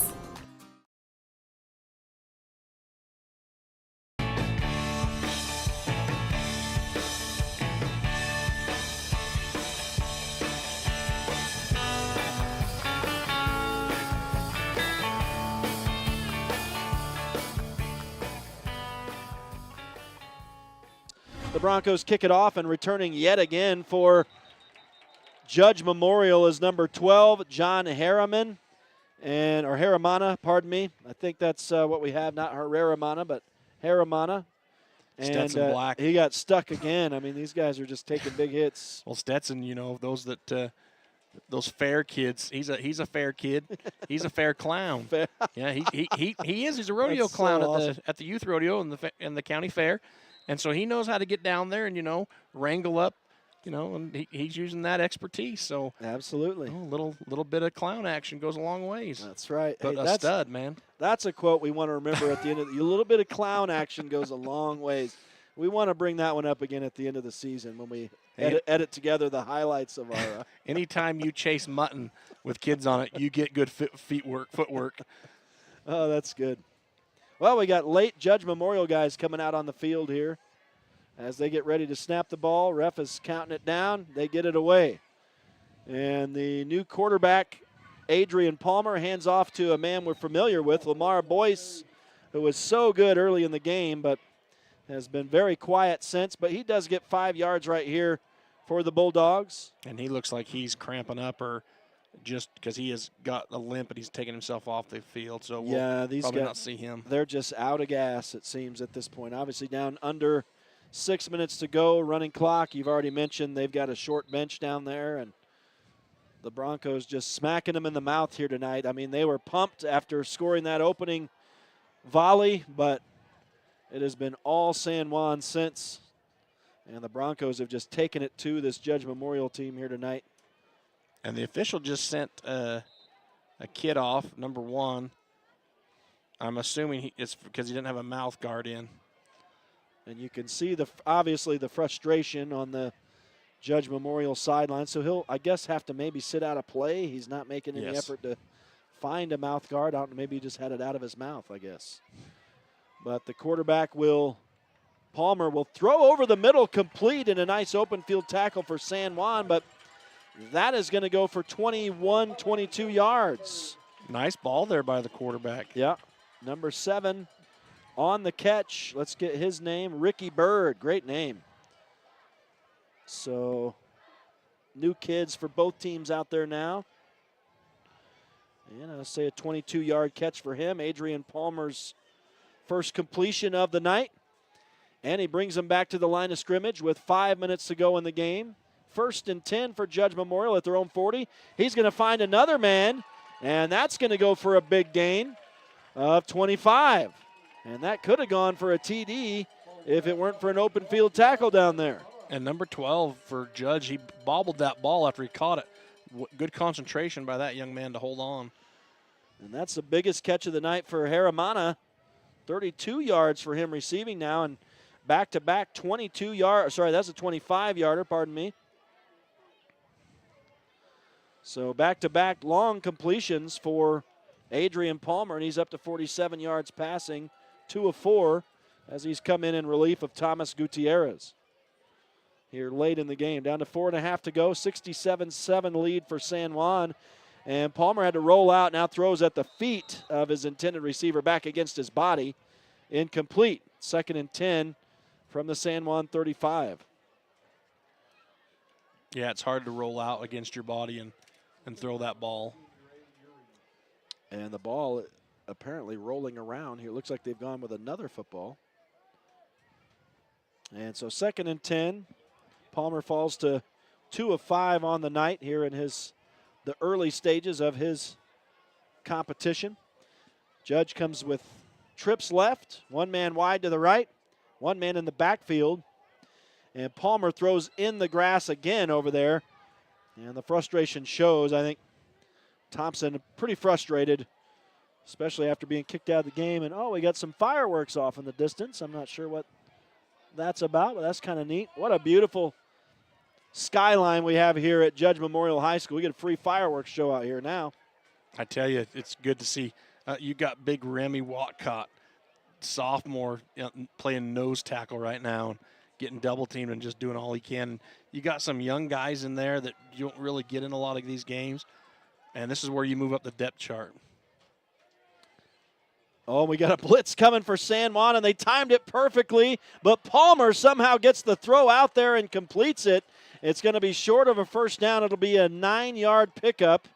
What a play by everybody right there, and Palmer, an excellent job to complete that pass with a couple of Broncos in his face. And a kid we don't call very often, Chad Yellow on the tackle, number 44, tremendous wrestler, state runner-up last year in the 2A. And Palmer will drop back again. Judge going for it on fourth, and it's going to be complete on a nice catch down inside the 10, spotted at the 6-yard line. Carter Imamura on the catch. As that ball, I think that play began, not sure where exactly that started from, maybe a 20-yard pass right there. So some big completions here for Adrian Palmer, and he's up to 76 yards passing. Of course, obviously we're dealing with some second and third string defense for San Juan at this point. Yeah, but it's good that they're leaving him out there and letting them finish this drive and get themselves out of a jam if they can. Right, last game I know they got a big stop and were excited, or maybe it was a couple games ago. Here's Palmer throwing and didn't give his man a chance that time as he throws it out the back of the end zone. Incomplete. And he did have a step on the defender, just a little too long on the ball. And, I mean, if he puts that right in the corner at the pylon, that's at 6 for Judge. Yep. So this Palmer kid has looked pretty steady, obviously not dealing with the pressure that Thomas Gutierrez dealt with all game long. And I didn't see who caught that ball over the middle, that last 20-yard pass. I don't know, or sorry, no, it wasn't the 20-yard one. It was the 9-yard one prior to that. Well, we'll see. Just based on the way they line up, it may have been Haramana, so I'll give it to him. Unofficially. Totally unofficially. It's always unofficial up here. Palmer's just going to heave this one into the corner of the far side of the end zone. Incomplete once again. And number 16, Owen Adams, in there right in the quarterback's face, which makes him throw that ball way high and way long. Good job by Owen to get in there and make the quarterback make a bad decision. And that makes it 3rd down and goal for Judge Memorial now. Ball spotted at the San Juan 6. Again, underclassmen in for San Juan as we enjoy a massive fireworks show. I don't know if we got Lagoon out here or what we got going on. We got a massive fireworks show, that's for sure. As Judge Memorial lines up 3rd and goal at the 6-yard line, down to 1:15 to go, under a running clock. And there's Palmer, I should say, throwing into the end zone in triple coverage. And good job by the San Juan D to knock that away. That was nearly 6 points for Judge. Noah Olson, number 30 for the Broncos on that pass defense breakup. And here we go, 4th down. Yeah, 4th and goal, and this may be the final play of the ball game as we've got a running clock situation, 45 seconds to go, so it looks like Judge is going to call a timeout. That makes sense. And we will as well. We'll come back most likely, maybe the final play of the game. If it's incomplete or something like that, it probably will be. Last 44 seconds of this game. Stay with us. We'll come back to Judge Memorial High School. San Juan up 67-7. Friday Night Lights on Red Rock 92 and pictureitpalmer.com. Compared to the vocational schools of the past, today's career and technical education courses span nearly every industry, including health science, business, digital arts, and computer science. CTE students learn valuable, real-world technical skills with a solid academic foundation while exploring career options or pursuing their passions. Did you know San Juan School District offers 19 CTE pathways for secondary students? To learn more, talk to a school counselor or CTE teacher today. Back live to Judge Memorial High School. Rhett Sifford and Art Adair welcoming you in, probably for the final time here during game action as we're down to 44 seconds to go under a running clock circumstance. Judge Memorial with a 4th down and goal from the 6. Trying to add a second touchdown tonight against the San Juan second team D. Palmer throwing into the end zone, incomplete.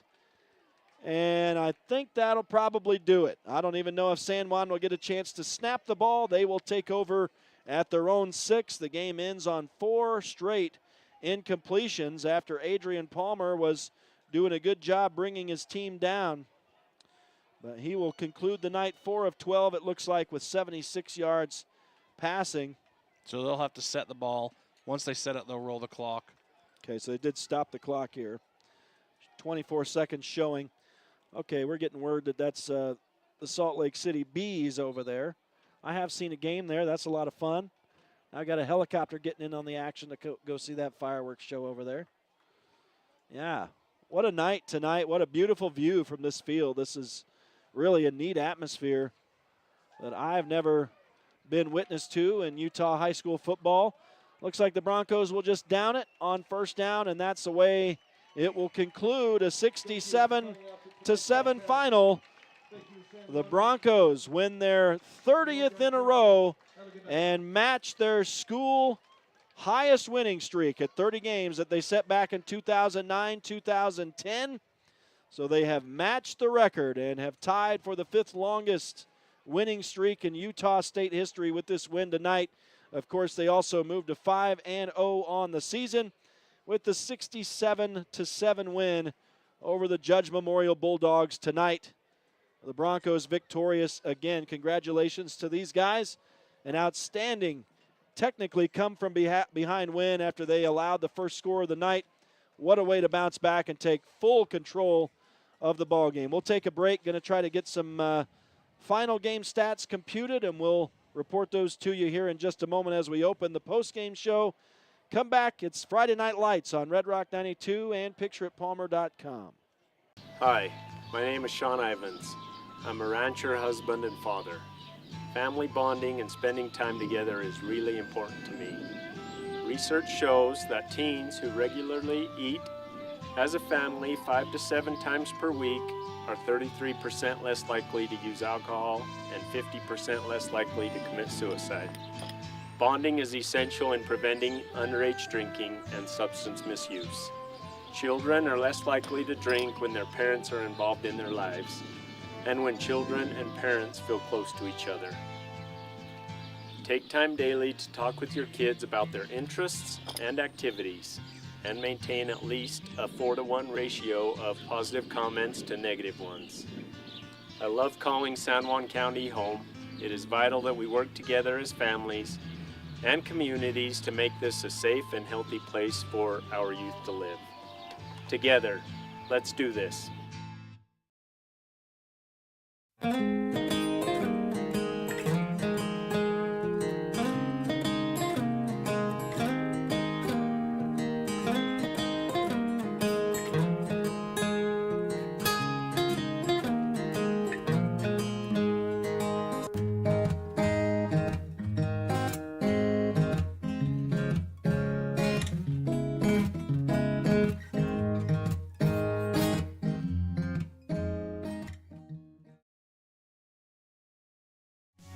Blue Mountain Hospital, we're thrilled to welcome Cade Lyman, Dane Lyman, and Brian Kirk, joining our unparalleled team of healthcare professionals.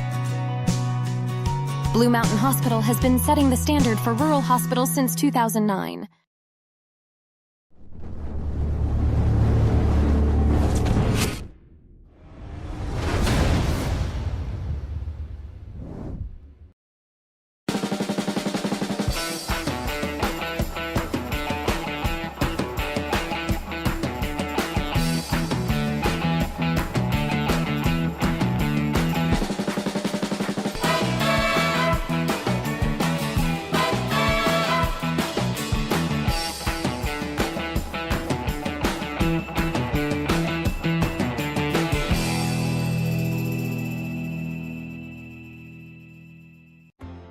At Energy Fuels, creating opportunities and participating in the local community is important to us. Thanks to our dedicated employees, we're safely producing critical materials that support cleaner energy sources and a better planet for future generations. Knowing that the youth of today will make great contributions tomorrow, we're proud to sponsor San Juan High School athletics.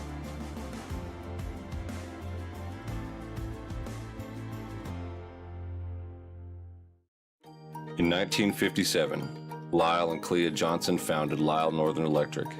What began as a small business in their family home has grown into the prominent local company it is today, a third-generation owned and operated company. Lyle Northern Electric is honored to have served the people of San Juan County for the past 65 years and is a proud supporter of high school sports.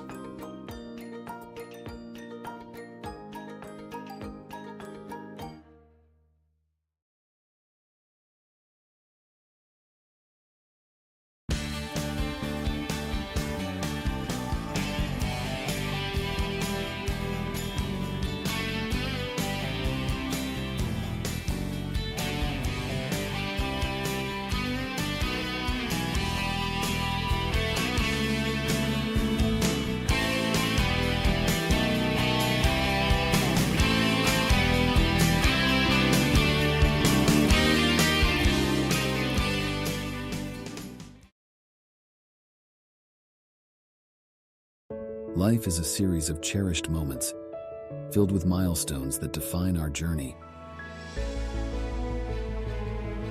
Moments of love, joy, and shared experiences. Each moment contributes to our story. As each chapter unfolds, our experiences shape us, defining who we are. When it's time to celebrate a life, ensure your loved ones are remembered with the grace, dignity, and individuality they deserve. San Juan Mortuary, celebrating life, honoring memories, transcending tradition.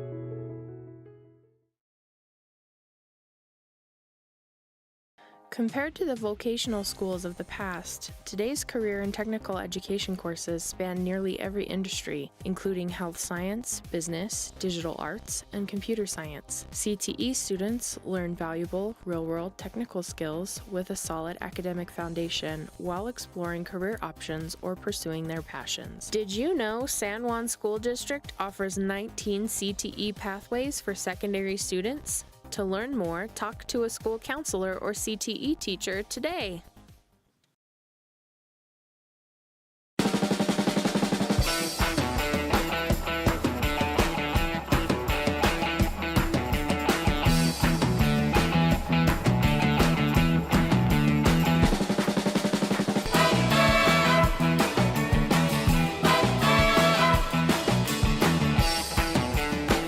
To Judge Memorial High School, Friday Night Lights post-game show on Red Rock 92 and pictureitpalmer.com as the Broncos win 67-7 here tonight. And we are joined by San Juan head coach Barkley Christensen. And coach, we can say it now, 30th win. You matched that all-time record at San Juan High School with 30 straight wins on a team that you were on back in the day, setting that record originally. So congratulations to you guys. I know you want to keep advancing back to it, but an excellent accomplishment for you guys here tonight. Yeah, it is, and we're going to celebrate it. We finished the gauntlet of the Salt Lake trips, and so we're happy with it. We came out obviously a little bit sluggish, but it was good to fight back and get a win. Yeah, that's, we've talked so many times about how good your team does when you've got that adversity, when you have either a call against you, and man, you had a couple calls against you tonight early on. I know it was rough. You had to maintain, but you guys did maintain, and it's what happens when bad things happen to you guys. It's how you play after that makes you guys so good. And I was proud of that. I think you hate seeing early scores on us, but they score. We get stuffed. They score. We fumble the ball. Luckily, we get the ball back. But, things were kind of snowballing, and I think it just, we had to wake these guys up. I think week 5 against Canyon View last year, we might need to figure out some week 5 things because that was a game we struggled in. And we obviously came back and won big, but we'll see on the film. There's obviously some things we can clean up. Well, other than, the heart we saw from your team tonight and being able to get the ship righted and get back to where you want, what else did you see here tonight that you enjoyed? Guys making plays, receivers making plays. That was nice. They were giving us just cover one, hard press man, and that's something that we've kind of struggled with all season just because, you know, these receivers are young. And so it's nice watching Javen Montella go up and make some plays that he's been making all summer. Huge. We've been waiting for that all year, and so that was fun. And then their younger guys, our JV guys, come in. They had a JV game last night in Cana. They get back on this bus, drive up here, and they have 2 series, and they score both times. So that was awesome to watch, too. A couple of real heart-filled runs by Conway and by Snyder tonight. And then even when your second-string guys come in, some good, amazing series of plays by Trace Bennett, just punching people in the face going down the field. I mean, it's good to see the future of San Juan football, obviously. Well, Trace is not the future, right, but some of these second-stringers coming in and making some great plays. Yeah, we had to reward Trace because he – you know, the linemen don't get credit, but when they do get credit, we leave out Trace. And so Trace really doesn't get credit because he's our tight end, kind of our 6-man lineman, and I'm like, we got to get him one. He works so hard, and he deserves one. Well, you know, and we talk about you guys bouncing back, and it really, you know, championship teams have the ability to adjust on the fly, not only in games, but as the season goes along. And you guys had to adjust. They were getting Lamar Boyce outside you guys all that first series, and he had the speed, and between him and the quarterback, Gutierrez, you guys had to make some adjustments on defense, and you really started stuffing them for the rest of the game after that. Yeah, I think they found something they really liked on film, and they were exploiting us with it, and our defense did a great job adjusting to it, like you said. And then even offensively, for the last 2 years, they've came out in a different front and a different coverage in every single game, and they came out in a whole different front, a whole different alignment, and playing a whole different coverage. So we were a little shell-shocked at first, that first drive, but after you sit down and watch the iPad, get the guys calmed down, they're able to adjust really well. Well, it was so good you got a professional fireworks show to close out your game. That was awesome. It's a beautiful field up here, that's for sure, a beautiful view. What are you going to take back now to Blanding to work on in practice with a big game coming up next week? Yeah, we'll watch the film and get obviously whatever we need to correct here, but, you know, Emory's going to be a whole other animal. Obviously, they can throw the ball really well, so we're going to have to work pass defense and just continue to score. All right, Coach, we really appreciate you coming up here again. Congratulations on 30 wins in a row. I know you guys want 31 and then beyond.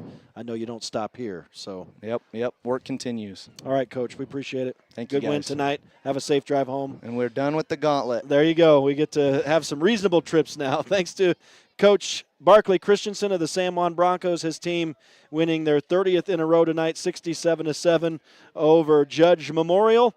And we're going to take a break. We will come back with those stats afterwards and some final words from myself and Art Adair. Stay with us. It's the Friday Night Lights postgame show on Red Rock 92 and pictureitpalmer.com.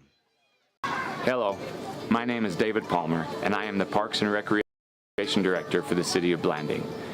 Hi, my name is Sylvia Stubbs. As a recently elected San Juan County Commissioner, we are so excited to collaborate with SJC-PAC Coalition and San Juan Counseling to bring parents-empowered messaging to our beautiful Wellness Center pool area. Parents Empowered is a Utah campaign designed to help parents understand the power they have in reducing the risk of underage drinking.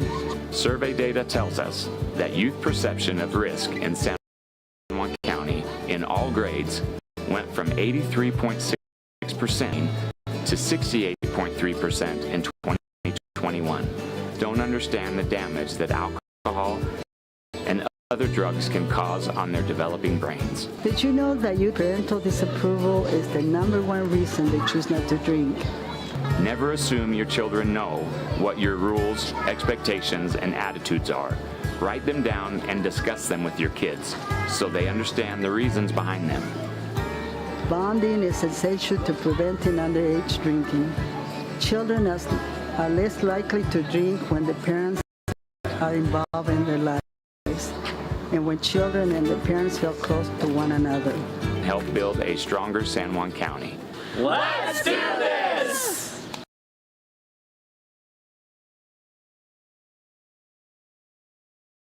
With a changing economy and advancing technology, it's time that marketing and selling of real estate in San Juan County catches up. Four Corners Homes and Property Management is changing the game. Every Four Corners Homes listing includes 3D mapping and virtual tours, professional photos, a digital and global 21st century footprint, and marketing exposure that makes it easy for buyers to find and identify what makes your listing unique. Marketing and exposure sells real estate, and if you want the best, you need Four Corners Homes on your team. Find us at fourcornershomes.net or call 801-404-0058. Back live to Judge Memorial High School in Salt Lake City. One final time on the Friday Night Lights postgame show tonight. We are going to look at some final stats and have some final thoughts here as well before we send you on down the road. But starting off with Judge Memorial, and Thomas Gutierrez, the starting quarterback, ends the night 10 of 23. Totally unofficial stats, by the way, for those of you who are unclear on that, listening to us throughout the season. All the time unofficial. 10 of 23, 3 interceptions for Gutierrez tonight, 97 yards passing. So not a super outstanding night for him. Coming in relief late in that game, Adrian Palmer had a decent night. He ended 4 of 12, 76 yards. He obviously was up against a different defense than Gutierrez saw all game long. Judge Memorial was 66 total yards rushing tonight and the 1 touchdown. Thomas Gutierrez had 37 of those yards, 12 carries for him. Lamar Boyce, the running back, who did a lot of his work in the first quarter, 13 carries and 26 yards. He did have the lone TD, but again, way back at the start of the game. He also caught 2 Thomas Gutierrez passes for 26 yards. Other receivers for Judge: Henry Thompson, the senior, 6 catches, 51 yards. Let's see. Among the starters, John Haramana ended the night 3 catches, 47 yards. Guys who came in the second half: Carter Imamura, 2 catches, 30 yards. And Ricky Bird, 1 catch for 22 yards. Moving on to San Juan now, and Parker Snyder, a good night tonight. Once again, 13 of 22, 187 unofficial yards of passing, 4 touchdowns. We know that was official. And he also carried the ball 5 times tonight for an impressive 91 yards and 1 TD. Again, this is all unofficial. Zach Conway, 13 carries, 198 yards, and 3 touchdowns on the ground. But he added another touchdown on a 15-yard catch from Parker Snyder in the second quarter. He had 3 catches tonight for 37 total yards. Other receivers for San Juan: good night for Javen Montella. Not a whole lot of yardage, but 3 touchdown catches tonight. And so he takes the lead in that department among San Juan receivers. He's got 5 on the year now. He did have 4 catches for 35 yards. Continuing with the receivers, Brigham Nielsen had a good night, 3 catches, 59 yards. Jake Ivins, surprisingly, only 1 catch tonight, 33 yards. Then you had the guys who came in late on the second string. Jayton Knight actually never attempted a pass. He ran a couple times for 31 yards.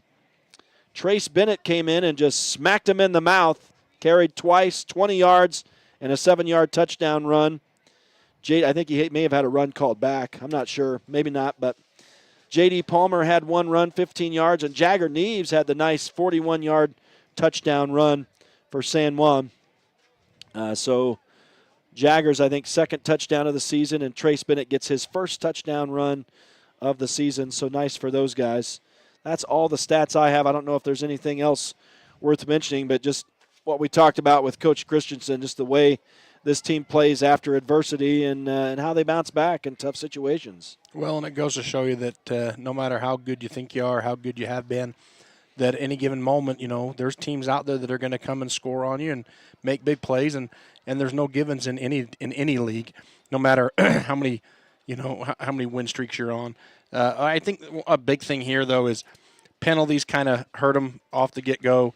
There were some penalties there at the end, some big penalties, some 15-yarders, 10-yarders. Those hurt an offense. Not as much as San Juan's offense, but clean those up, because when you get into maybe an Emory next week, which in my opinion could be the toughest opponent yet, those penalty yards are going to add up, and they're going to make a difference, I think. But the other thing is San Juan possessed the ball 13 times, one of those being the end of the game, which was just run out the clock. But out of the 12 possessions they actually had, they scored on 10 of them. And so that's huge right there. And we find that week in, week out that's kind of like the stat line. But penalties in big games, we talked about it last year in that Emory game in the semis. Penalties, they can be heartbreakers, and so they need to clean those up. But again, those kids that came out, got their chance to come out here and run the ball, score some touchdowns, and even the starters just being able to come back and bounce back and not get in their heads, after that first possession. I mean, Parker fumbling the ball, I don't think he's fumbled all year. And luckily they're able to get that back. Yeah. But that just goes to show you that you have to come out and work hard. You cannot come out and rest on your laurels and think, oh, well, we're the San Juan Broncos. You got to come out and play and show every week and give your A game every week, and you can't take a break. Yeah, I think something I forgot to mention, big goal line stand for the defense that really started the train rolling for San Juan. If they don't make that stop on the goal line, I don't know that how much of a difference it's going to make, but ultimately that started the rally that never stopped. And so you have the goal line stand. I mean, Judge Memorial inches away from making it 14-7. So that's a 14-point swing when the Broncos roll down the field and score. And a couple of big catches from Javen Montella on the way down to keep it moving. So you got the defensive play and then the offensive play going down the field. Really started making it happen. And I kind of forgot to mention that defensive stop that really kind of started it tonight. And you mentioned Keaton Ivins not playing a huge role tonight. And isn't it awesome that another kid that we really haven't called his name a lot, he steps up in number 22, Javen Montella, and makes some big-time plays. And that's what I've found over the last couple of years as being your sidekick here and following the Broncos is some kids have off nights, and if they have an off night, there's always another kid that steps up and fills that role. And so they're always got those cylinders firing. And even though one kid may be off tonight, another kid steps up and it's like, where'd this kid come from? I mean, he was making catches that were NFL-style catches. I mean, If you didn't watch this live and you're just listening on the radio, go back when you get home, get picture at Palmer, watch the replay, because those are some big-time catches that high school kids just don't make, and he made 4 of them tonight. Yeah. I mean, impressed with that kid and his effort to get his team fired up and going, because those are big-time catches, not just by the catch, but, man, that's an emotional boost for a team. For sure. And you got a receiver goes out there and high points and goes up, comes down, sacrifices for the ball and gets it, and that ramps everybody on the team up. Yeah, that's what you got to have. Well, a big win for the Broncos. They're 5th in a row to start this year and 30th in a row going back a couple years. Obviously, they have matched their school-high 30-game win streak from back in 2009, 2010. They're going to try to break that next week. Back at home, it'll be homecoming against the Emory Spartans in what may be the toughest test this regular season for the San Juan Broncos, a team that took them to the wire in the state semifinals last year, I should say. So it should be a fun one next week when the Broncos come back home for one of only 3 games this regular season in front of the hometown faithful. So we will look forward to that. Should be a fun one next week. That's going to do it for us here this weekend up here at Judge Memorial in Salt Lake City. It's been a fun one. It was a bit crazy early on, but want to say some thanks as we close it out to all the sponsors back home making the broadcast possible. All the listeners and the viewers tonight as well, thank you. You're the reason why we do this, so that everybody can enjoy the games back home. Want to say thanks to the pictureatpalmer.com crew or the StreamUtah.Live crew. I'm not 100% sure. It's Caleb Carr and Cortland. Why can't I remember your last name? I'm sorry. Lyman. Sorry about that, Cortland. Cortland Lyman, those guys doing an excellent job tonight. Well, that'll do it for us here tonight. Want to sign off from Judge Memorial High School. We'll see you next week when the Broncos come back home to take on the Emory Spartans. On behalf of Art Adair, I'm Rhett Sifford saying so long from Salt Lake City. Have a great night and a great rest of your weekend, high school sports fans. Friday Night Lights is a production of Red Rock 92 Sports and PictureItPalmer.com.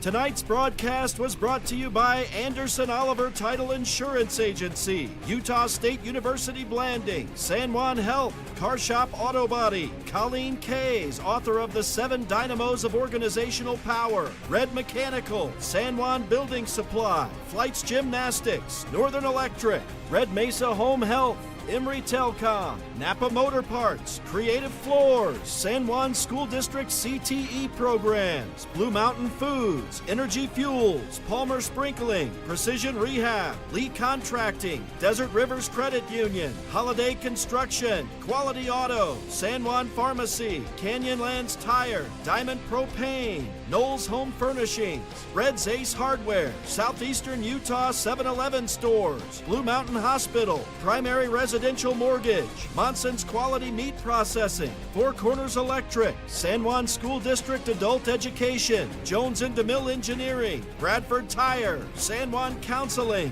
Lee Collision Repair and Restoration, Pick-a-Stitch Embroidery and Apparel, San Juan Mortuary, Four Corners Homes, Utah Navajo Health System, Main Street Drug, San Juan Credit Union, Tailor-Made Wooden Heritage, and Innovation Medical Group. We're the home of live high school sports coverage in southeastern Utah, Classic Hits Radio, Red Rock 92, and PictureItPalmer.com.